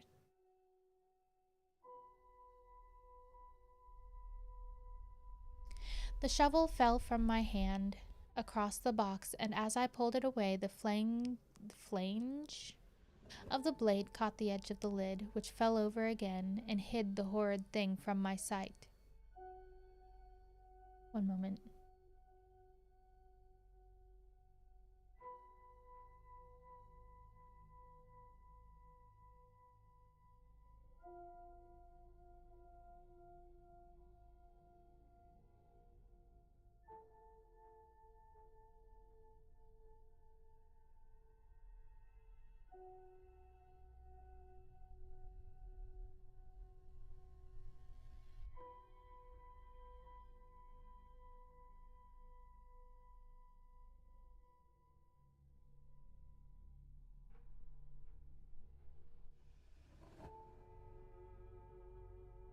Okay. The last glimpse I had was of the bloated face, blood-stained and fixed with a grin of malice which would have held its own in the nethermost hell. I thought and thought what should be my next move, but my brain seemed on fire, and I waited with a despairing feeling growing over me. As I waited, I heard in the distance a gypsy song sung by merry voices coming closer, and through their song the rolling of heavy wheels and the cracking of whips. The Saguenay and the Slavics of whom the Count had spoken were coming. With a last look around and at the box which contained the vile body, I ran from the place and gained the Count's room, determined to rush out at the moment the door should be opened.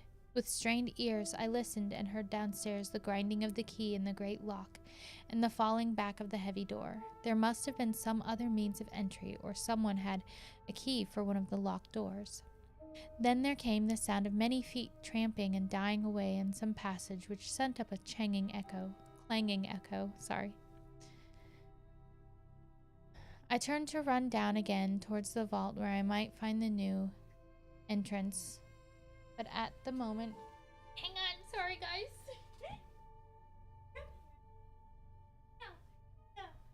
No, I'm good.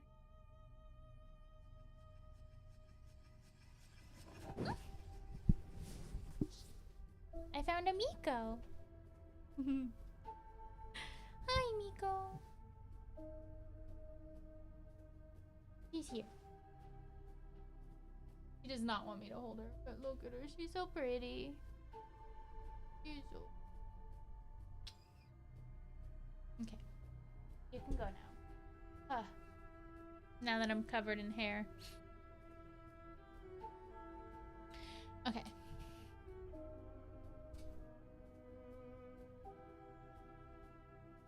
Okay.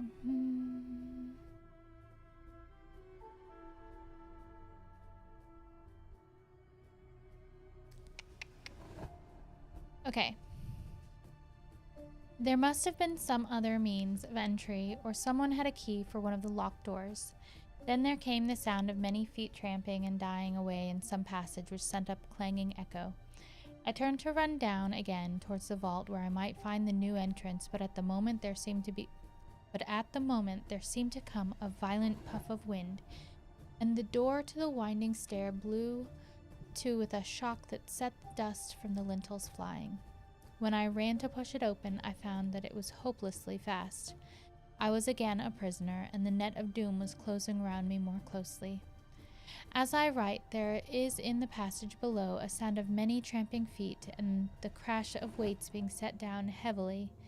Doubtless the boxes with their freight of earth. There is a sound of hammering. It is the box being nailed down. Now I can hear the heavy feet tramping again along the hall, with many other idle feet coming behind them. The door is shut and the chains rattle. There is a grinding of the key in the lock. I can hear the key withdraw, then another door opens and shuts. I hear the creaking of lock and bolt. Hark! In the courtyard and down the rocky way, the roll of heavy wheels, the crack of whips, and the chorus of the agony as they pass into the distance.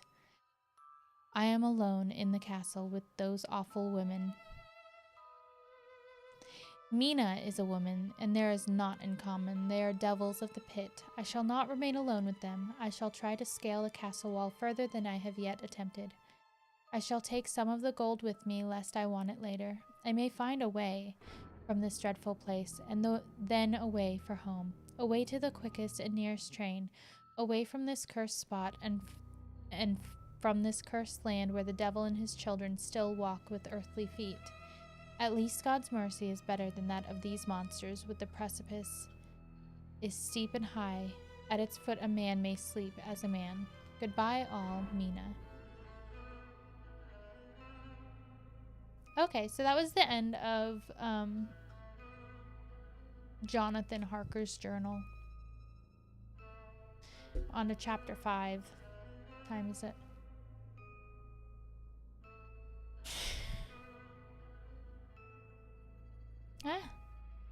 Okay. So chapter 5, a letter from Miss Mina Murray to Miss Lucy Westenra. My dearest Lucy, forgive my long delay in writing, but I have been simply overwhelmed with work. The life of an assistant schoolmistress is sometimes trying. I am longing to be with you and by the sea where we can talk together freely and build our castles in the air. I have been working very hard lately because I want to keep up with Jonathan's studies, and I have been practicing shorthand very assiduously. When we are married, I shall be able to be useful to Jonathan, and if I can stenograph well enough, I can take down what he wants to say in this way and write it out for him on the typewriter, at which also I am practicing very hard. He and I sometimes write letters in shorthand, and he is keeping a stenographic journal of his travels abroad. When I am with you, I shall keep a diary in the same way.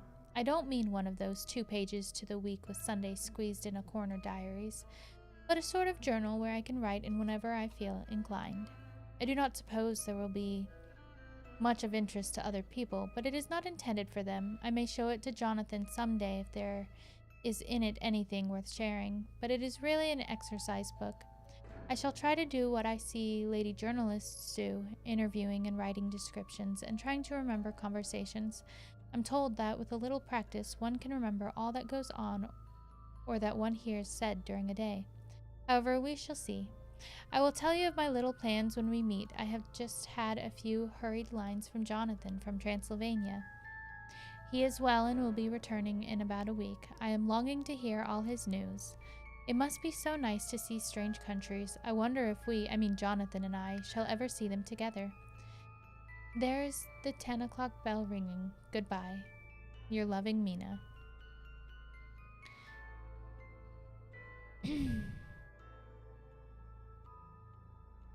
Tell me all the news when you write. You have not told me anything for a long time. I hear rumors, and especially of a tall, handsome, curly-haired man. Okay, so this. They're writing. So this is just them writing letters back and forth. A letter from Lucy Westenra to Mina Murray. My dearest Mina, I must say you tax me very unfairly with being a bad correspondent. I wrote to you twice since we parted, and your last letter was only your second. Besides, I have nothing to tell you. There is really nothing to interest you. Town is very pleasant just now, and we go a good deal to picture galleries and for walks and rides in the park. As to the tall curly-haired man, I suppose it was the one who was with me at the last pop. Someone has evidently been telling tales. That was Mr. Holmwood. He often comes to see us, and he and Mamma get on very well together. They have so many things to talk about in common. We met some time ago a man that would just do for you, if you were not already engaged to Jonathan. He is an excellent parley, being handsome, well off, and good of health, and of good birth, I mean. He is a doctor and really clever. Just fancy. He is only 29 and has an immense lunatic asylum all under his own care. He hasn't... Mr. Holmwood, Hang on, guys. You ever just like stare? Travi, welcome in. Hi, how are you? You ever just like stare at something for so long and then everything just gets blurry? Ugh. It's part of why I don't like reading from like I'm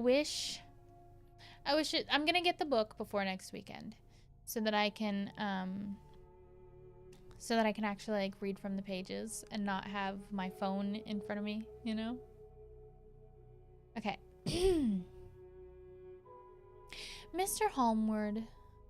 Then I take a break and fall asleep, right? Reading is like the one thing that when I was younger I could do and just pass out to. Like every time I'd get tired. Mr. Holmwood introduced him to me, and he called here to see us and often comes now. I think he is one of the most resolute men I ever saw, and yet the most calm. He seems absolutely imperturbable.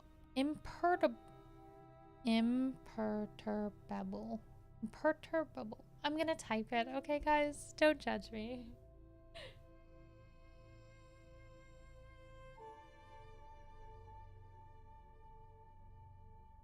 All this shit?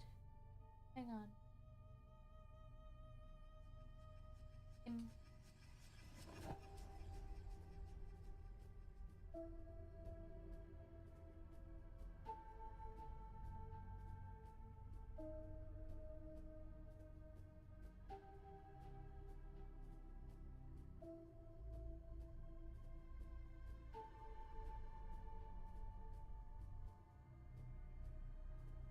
Wait.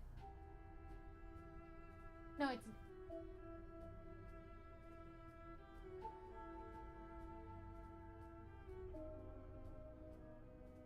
That's the word. That's what it... Okay. I can fancy what a wonderful power he must have over his patients. He has a curious habit of looking one straight in the face, as if trying to read one's thoughts. He tries this on very much with me, but I flatter myself he has got a tough nut to crack.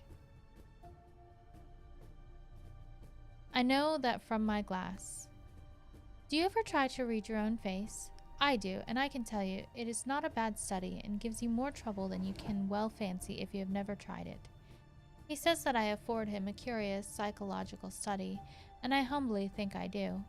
I do not, as you know, take sufficient interest in dress to be able to describe the new fashions. Dress is a bore. That is slang again, but never mind. Arthur says that every day. There. It is all out. Mina, we have told all our secrets to each other since we were children. We have slept together and eaten together and laughed and cried together, and now, though I have spoken, I would like to speak more. Oh, Mina, couldn't you guess? I love him. I am blushing as I write, for although I think he loves me, he has not told me so in words. But oh, Mina, I love him. I love him. I love him. There, that does me good. I wish I were with you, dear, sitting by the fire, undressing, as we used to sit. And I would try to tell you what I feel. I do not know how I am writing this, even to you. I am afraid to stop, or I should tear up the letter, and I don't want to stop, for I do so want to tell you all. Let me hear from you at once, and tell me all that you think about it. Mina, I must stop. Good night. Bless me in your prayers, and Mina, pray for my happiness. Lucy. P.S. I need not tell you this is a secret. Good night again. So, can you use it in a sentence? No, I can't even say it. Imperturbable. I even spelled it. I spelled it again. I spelled it wrong again. Hang on. Let me. Alright. I spelled it wrong again. Imperturbable. That's the word. It's like the worst word I've ever seen. Imperturbable. I think I figured out how to say it. Imperturbable. Imperturbable. Imperturbable? It sounds the same every time I say it. Okay. Unable to be upset or thank you.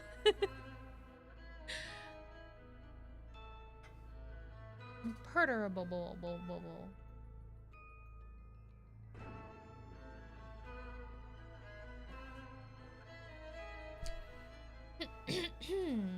Okay. So we just finished Lucy's letter. When I listened to them pronounce it, it sounded like they had a stroke too. Don't worry.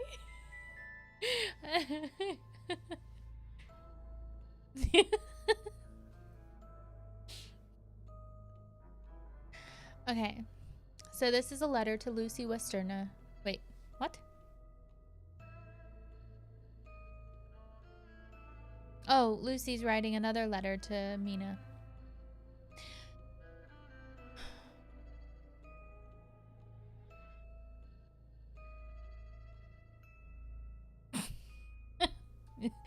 Okay. My dearest Mina, thanks and thanks and thanks again for your sweet letter. It was so nice to be able to tell you and to have your sympathy. My dear, it never rains, but it pours. How true the old proverbs are. Here am I, who shall be 20 in September, and yet I never had a proposal till today. Not a real proposal. And today I have had 3. Just fancy, 3 proposals in one day. Isn't it awful? I feel sorry, really, and truly sorry for 2 of the poor fellows.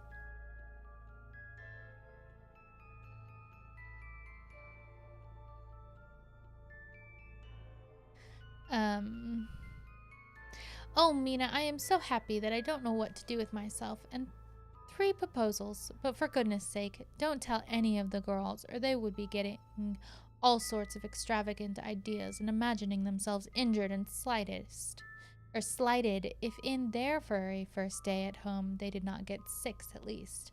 Some girls are so vain. You and I, Mina Diener, who are engaged and are going to settle down soon soberly into old married women, can despise vanity. Well, I must tell you about the 3, but you must keep it a secret, dear, from everyone, except, of course, Jonathan. You will tell him, because I would, if I were in your place, certainly tell Arthur. A woman ought to tell her husband everything. Don't you think so, dear? And I must be fair. Men like women, certainly their wives, to be quite as fair as they are, and women, I'm afraid, are not always quite as fair as they should be. Well, my dear, number 1 came just before lunch. I told you of him. Dr. John Seward, the lunatic asylum man, with the strong jaw and the good forehead. He was very cool outwardly, but was nervous all the same. He had evidently been schooling himself as to all sorts of little things and remembered them, but he almost managed to sit down on his silk hat, which men don't generally do when they are cool. And then, when he wanted to appear at ease, he kept playing with a lancet in a way that made me nearly scream. He spoke to me, Mina, very straightforwardly. He told me how dear I was to him, though he had known me so little, and that what his life would be with me to help and cheer him. What his life would be with me to help and cheer. Okay. He was going to tell me how unhappy he would be if I did not care for him, but when he saw me cry, he said that he was a brute and would not add to my present trouble. Then he broke off and asked if I could love him in time, and when I shook my head, his hands trembled, and then with some hesitation he asked me if I cared already for anyone else. He put it very nicely, saying he did not want to wring my confidence from me, but only to know, because if a woman's heart was free, a man might have hope. And then, Mina, I felt a sort of duty to tell him that there was someone. I only told him that much, and then he stood up and he looked very strong and very grave as he took both my hands in his and said he hoped I would be happy, and that if I ever wanted a friend, I must count him one of my best. Oh, Mina dear, I can't help crying, and you must excuse this letter being all blotted. My being proposed to is all very nice and all that sort of thing, but it isn't at all a happy thing when you have to see a poor fellow, whom you know loves you honestly, going away and looking all broken-hearted, and to know that, no matter what he may say at the moment, you are passing quite out of his life. My dear, I must stop here at present. I feel so miserable, though I am so happy.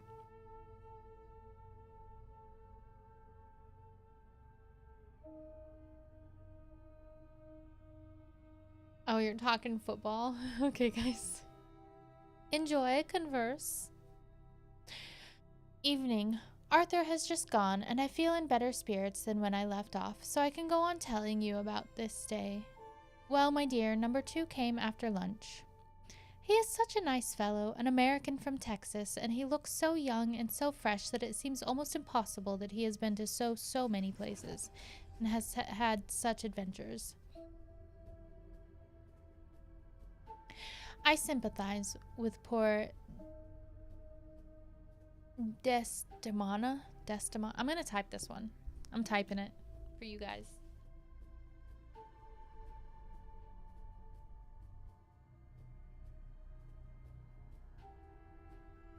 Desdemona.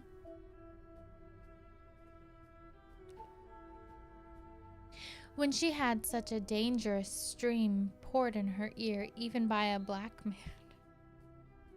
I suppose that we women are such cowards that we think a man will save us from fears, and we marry him.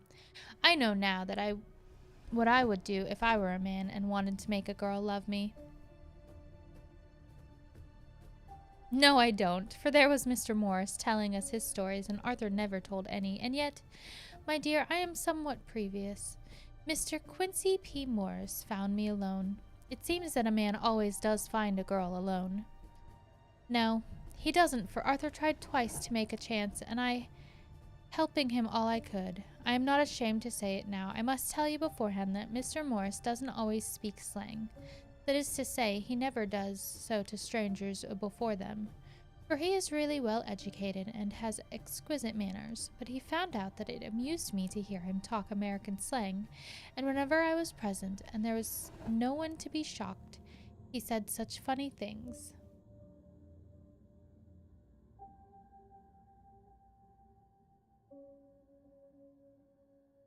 Okay. Desdemona? Desdemona. Okay.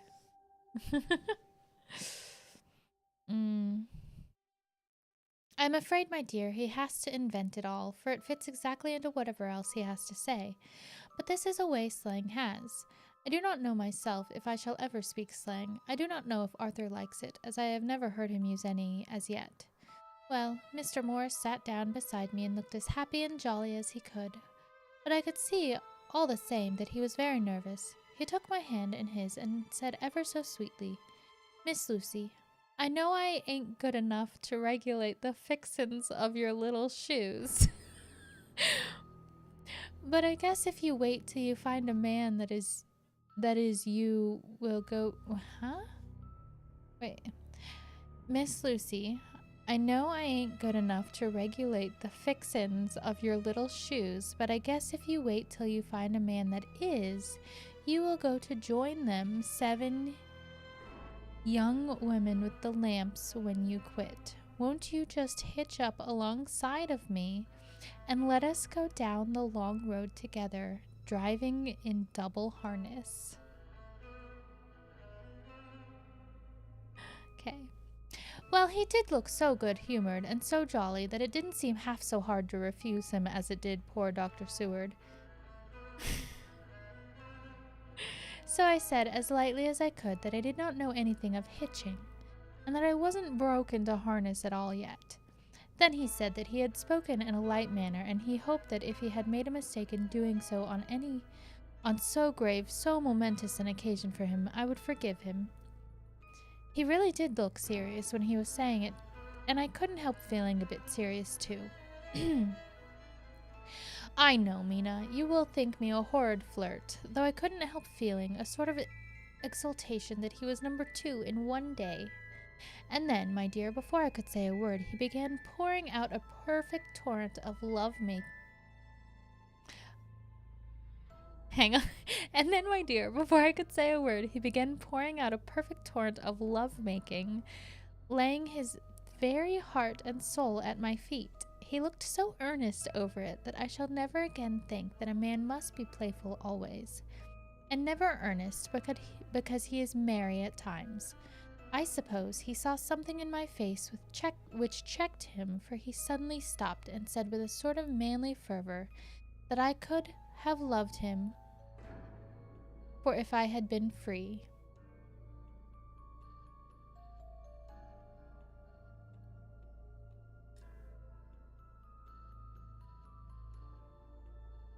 I can tell you've made good progress.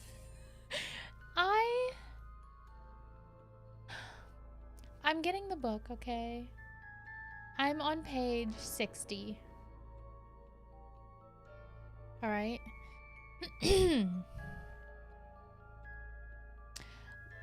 Lucy, you are an honest-hearted.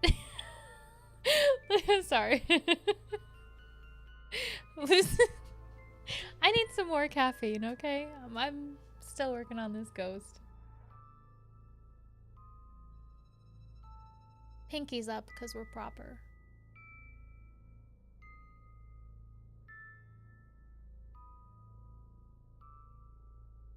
Okay.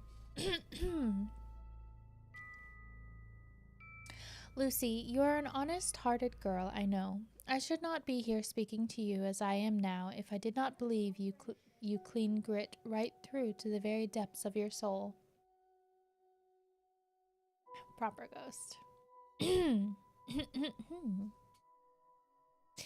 Tell me, like one good fellow to another, is there any one else that you care for?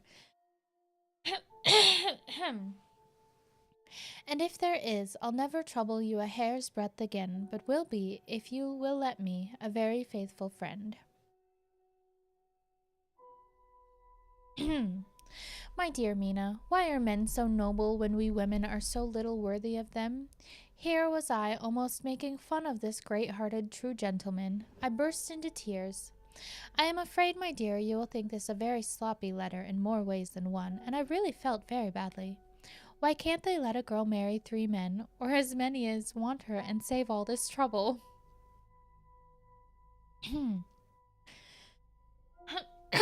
Excuse me. Sorry.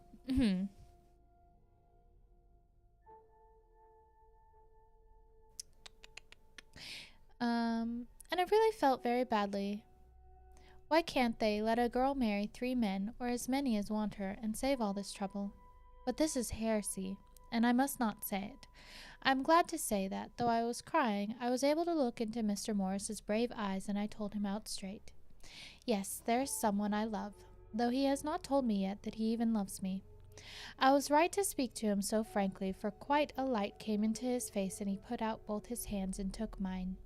I think I put them into his and said in a hearty way, "That's my brave girl. It's better worth being late for a chance of winning you than being in time for any other girl in the world."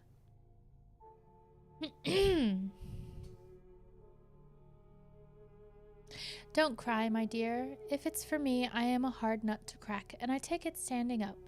If that other fellow doesn't know his happiness, well, he'd better look for it soon, or he'll have to deal with me. Little girl, your honesty and pluck have made me a friend, and that's rarer than a lover. It's more unselfish anyhow. My dear, I'm going to have a pretty lonely walk between this and Kingdom Come. Won't you give me one kiss? It'll be something to keep off the darkness now and then. You can, you know, if you like, for darkness. Oh. Hang on. They scanned it wrong.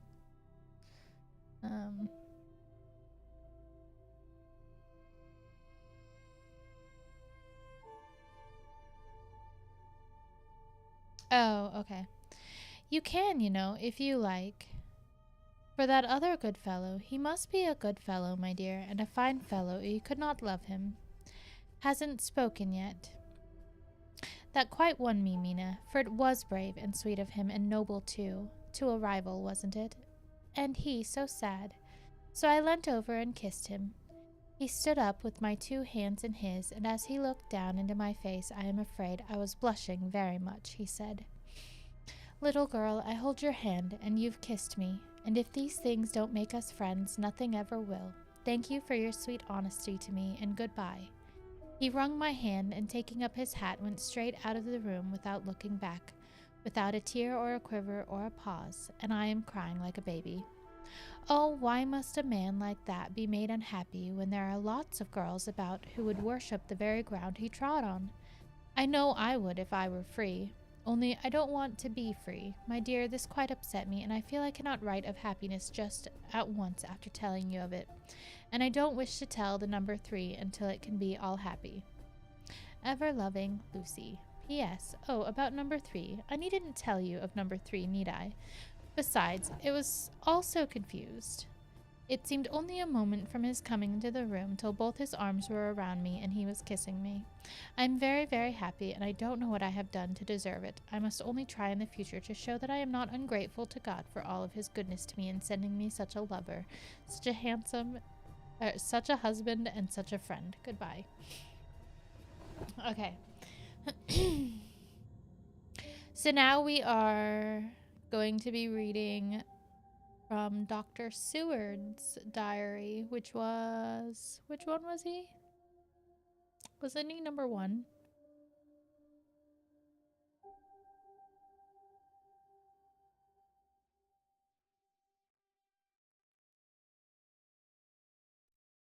Yeah, so Dr. Seward was the first proposal. May 25th.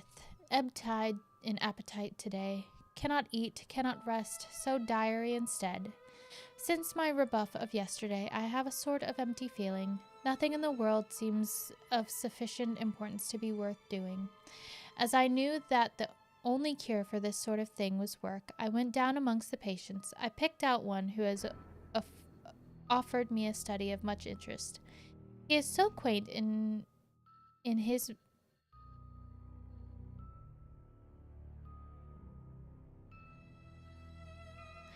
I feel like I'm a little frustrated. I feel like it's missing a page. He is so quaint in his mind and is determined.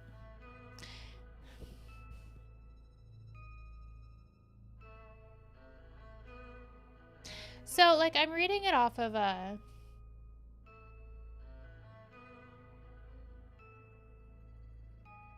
Stop reading and laugh at my comment.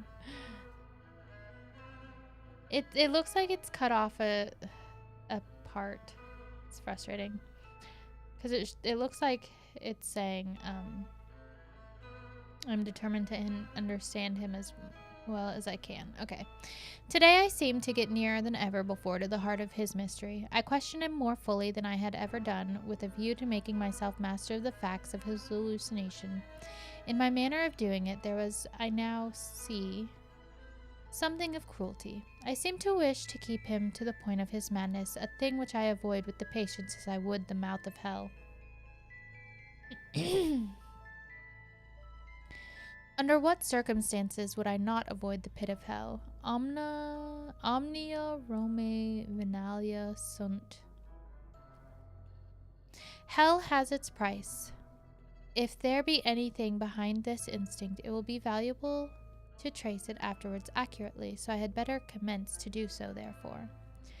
R.M. Ringfield, sanguine temperament, great physical strength, morbidly excitable, periods of gloom, ending in some fixed idea which I cannot make out. I presume that the sanguine temperature itself and the disturbing influence end in mentally accomplished finish. A possibly dangerous man, probably dangerous if unselfish. In selfish men, caution is as secure an armor for their foes as for themselves. What I think of on this point is, when self is the fixed point, the centripetal force is balanced with the centrifugal. When duty, a cause, etc., is the fixed point, the latter force is paramount, and only accident or a series of accidents can balance it.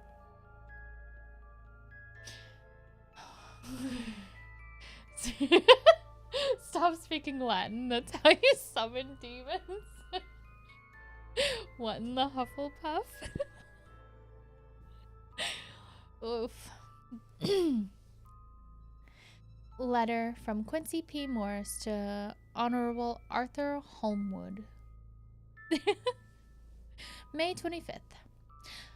My dear Art, we've told yarns by the campfire in the prairies and dressed one another's wounds after trying a landing at the Marquesas, and drunk healths on the shore. Why are words so hard right now?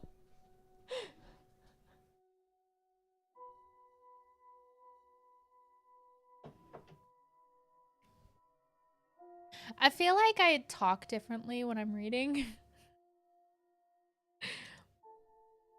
Okay. And drunk healths on the shore of Titicaca. I'm a child, okay?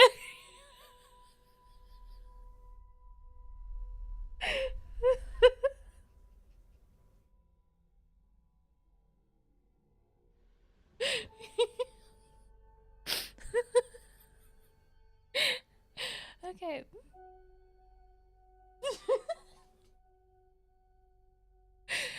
There are more yarns to be told, and other wounds to be healed, and another health to be drunk. It was the shore of Titicaca. Okay. Won't you let this be at my campfire tomorrow night? I have no hesitation in asking you, as I know a certain lady is engaged to a certain dinner party, and that you are free. There will only be one other, our old pal at the Korea, Jack Seward. He's coming too, and we both want to mingle our weeps over the wine cup and to drink a health with all our hearts to the happiest man in all the wide world, who has won the noblest heart that God has made and the best worth winning. We promise you a hearty welcome and a loving greeting, and a health as true as your own right hand. We shall both swear to leave you at home if you drink too deep to a certain pair of eyes. Come, yours ever and always, Quincy P. Morris.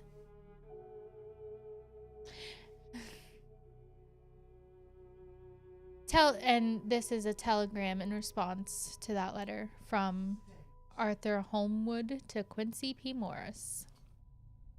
Count me in every time. I bear messages which will make both your ears tingle. From Art. Okay. That was a whole chapter of just letters back and forth. Okay, so chapter 6. Mina Murray's Journal. July 24. Whitby. Lucy met me at the station looking sweeter and lovelier than ever, and we drove up to the house at the Crescent in which they have rooms. This is a lovely place. The little river, the Esk, runs through a deep valley which broadens out as it comes near the harbor. A great viaduct runs across with high piers through which the view seems somehow further away than it really is. The valley is beautifully green, and it is so steep that when you are on the highland, on either side you look right across it, unless you are near enough to see down. The houses of the old town, the side away from us, are all red-roofed and seem piled up one over the right anyhow. Like the pictures we see of Nuremberg, right over the town is the ruin of Whitby Abbey, which was sacked by the Danes, and which is the scene of part of Marmion, where the girl was built up in the wall. It is a most noble ruin of immense size, and full of beautiful and romantic bits. There is a legend that a white lady is seen in one of the windows. Between it and the town there is another church, the parish one, round which is a big graveyard, all full of tombstones. This is to my mind the nicest spot in Whitby, for it lies right over the town and has a full view of the harbor and all up the bay to where the headland called Kettleness stretches out into the sea. It descends so steeply over the harbor that part of the bank has fallen away, and some of the graves have been destroyed. In one place, part of the stonework of the graves stretches out over the sandy pathway far below. There are walks with seats beside them through the churchyard, and people go and sit there all day long, looking at the beautiful view and enjoying the breeze. I shall come and sit here very often myself and work. Indeed, I am writing now, with my book on my knee and listening to the talk of 3 old men who are sitting beside me. They seem to do nothing all day but sit up here and talk. Excuse me.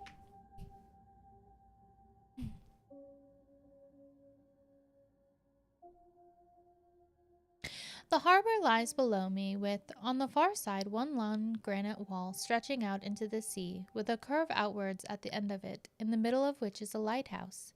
A heavy sea wall runs along outside of it. On the near side, too, on the near side, the sea wall makes an elbow crooked inversely, and its end, too, has a lighthouse.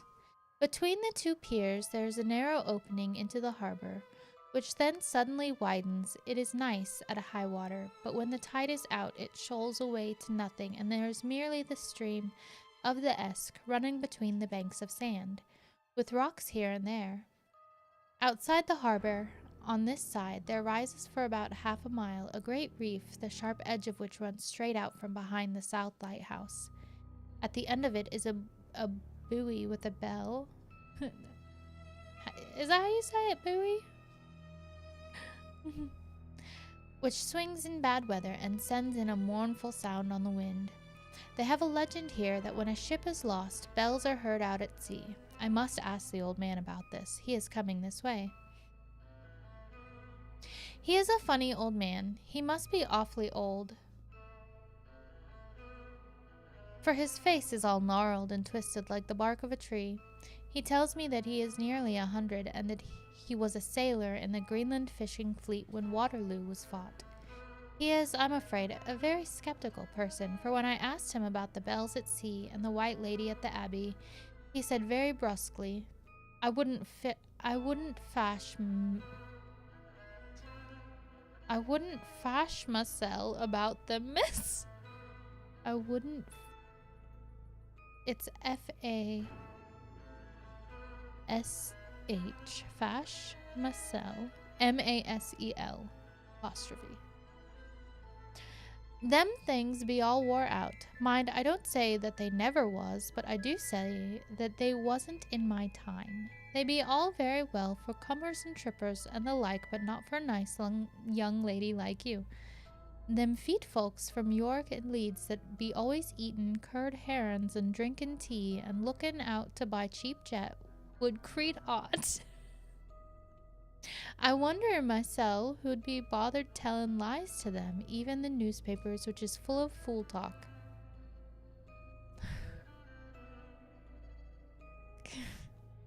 I thought he would be a good person to learn interesting things from, so I asked him if he would mind telling me something about the whale fishing in the old days.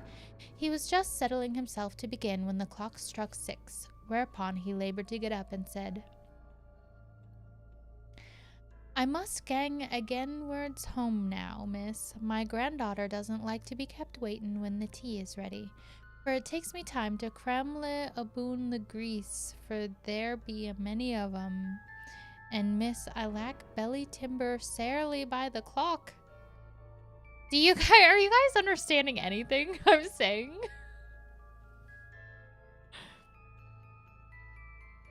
He hobbled away, and I could see him hurrying as well as he could down the steps. The steps are a great feature of the place. They lead from the town up to the church. There are hundreds of them. I do not know how many, and they wind up in a delicate curve. The slope is so gentle that a horse could easily walk up and down them. I think they must originally have had something to do with the abbey. I shall go home too.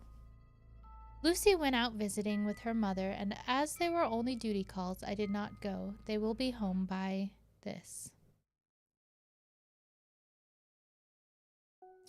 August 1st. I came up here an hour ago with Lucy, and we had a most interesting talk with my old friend and the two others who always come to join him.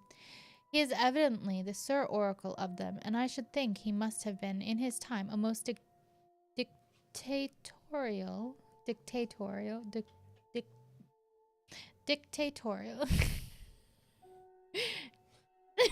hate this word. Dictatorial person. He will not admit anything and downfaces everybody. If he can't out-argue them, he bullies them and then takes their silence for agreement with his views. Lucy was looking sweetly pretty in her white lawn frock. She has got a beautiful color since she has been here. I noticed that the old men did not lose any time in coming up and sitting near her when we sat down. She is so sweet with old people. I think they all fell in love with her on the spot. Even my old man succumbed and did not contradict her, but gave me double share instead. I got him on the subject of the legends, and he went off at once into a sort of sermon. Oh no. I must try to remember it and put it down. Alright, get ready. It be all fool talk, lock, stock, and barrel. That's what it be, and naught else. These bands and wafts and ghosts and bar guests and boggles and all and all anent them is only fit to set bairns and dizzy women a belderin. They be naught but airblebs, they and all grims and signs and warnings be all invented by parsons and ilsome book bodies and railway touters to skeer and scunner halflins and to get folks to do something that they don't other incline to. It makes me ireful to think of them. Why, it's them that, not content with printin' lies on paper and preachin' them out of pulpits, does want to be cuttin' them on the tombstones. Look here all around you, in what ain't ye will, all them stains holdin' up their heads as well as they can out their pride, is a cunt simply tumblin' down with the weight of the lies wrote on them. Here lies the body, or sacred to the memory, wrote on all of them, and yet in nigh half of them there ben't no bodies at all, and the memories of them bean't cared a pinch of snuff about, much less sacred.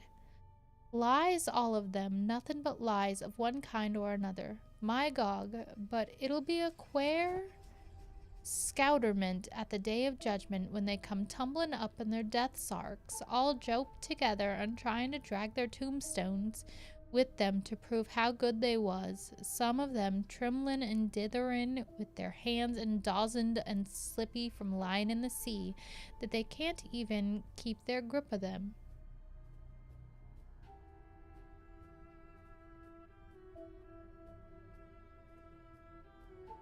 I could see from the old fellow's self-satisfied air that the way in which he looked round for the approval for his cronies that he was showing off. So I put in a word to keep him going. Oh, Miss Swales, you can't be serious. Surely these tombstones... Oh, Mr. Swales, sorry. Surely these tombstones are not all wrong. Yablins! There may be a poorish few not wrong, savin' where they make out the people too good. For there be folk that do think a balm bough be like the sea, if only it be their own. The whole thing be only lies. Now look you here, you come here, a stranger, and you see this Kirkgarth. I nodded, for I thought it better to assent, though I did not quite understand his dialect. Me neither, friend.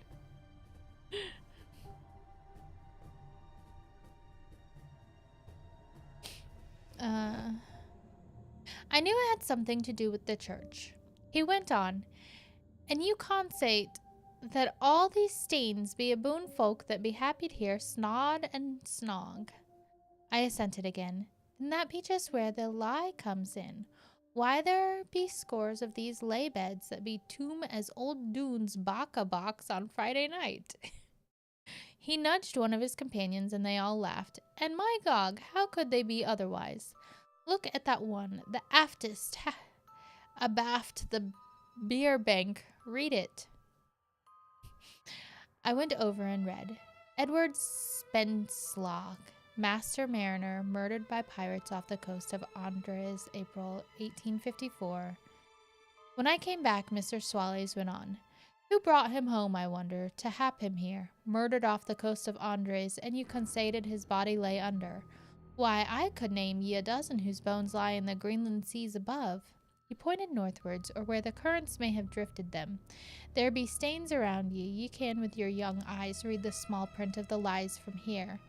This Braithwaite Lowry, I knew his father, lost in the lively off Greenland in the 20s. Or Andrew Woodhouse drowned in the same seas in 1777. Or John Paxton drowned off Cape Farewell a year later. Or old John Rawlings, whose grandfather sailed with me, drowned in the Gulf of Finland in '50. Do ye think that all these men will have to make a rush to Whitby when the trumpet sounds? I have me antherems aboot it. I tell ye that when they got here, they'd be jomlin and jostlin one another that way. It 'ud be like a fight up on the ice in the old days when we'd be at one another from daylight to dark, and trying to tie up our cuts by the light of the aurora borealis.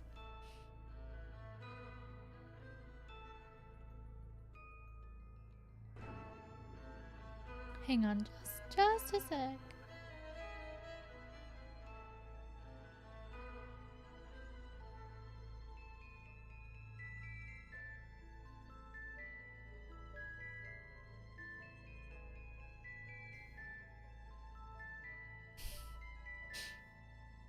All right.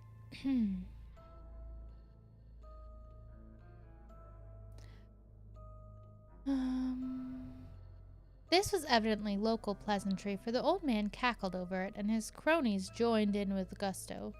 But, I said, surely you are not quite correct, for you start on the assumption that all the poor people or their spirits will have to take their tombstones with them on the day of judgment. Do you think that will be really necessary? Well, what else be they tombstones for? Answer me that, miss. To please their relatives, I suppose. To please their relatives, you suppose. This he said with intense scorn. How will it... Yeah.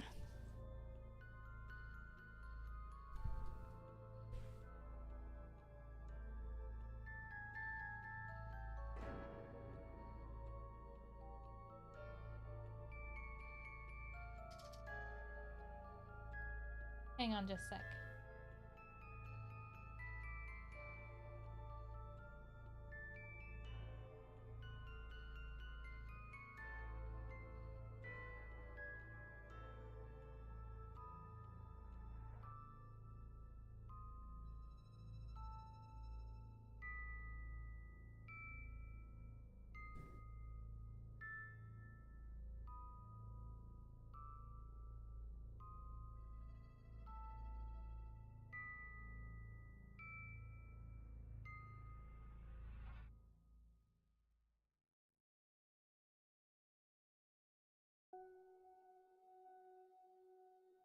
Okay.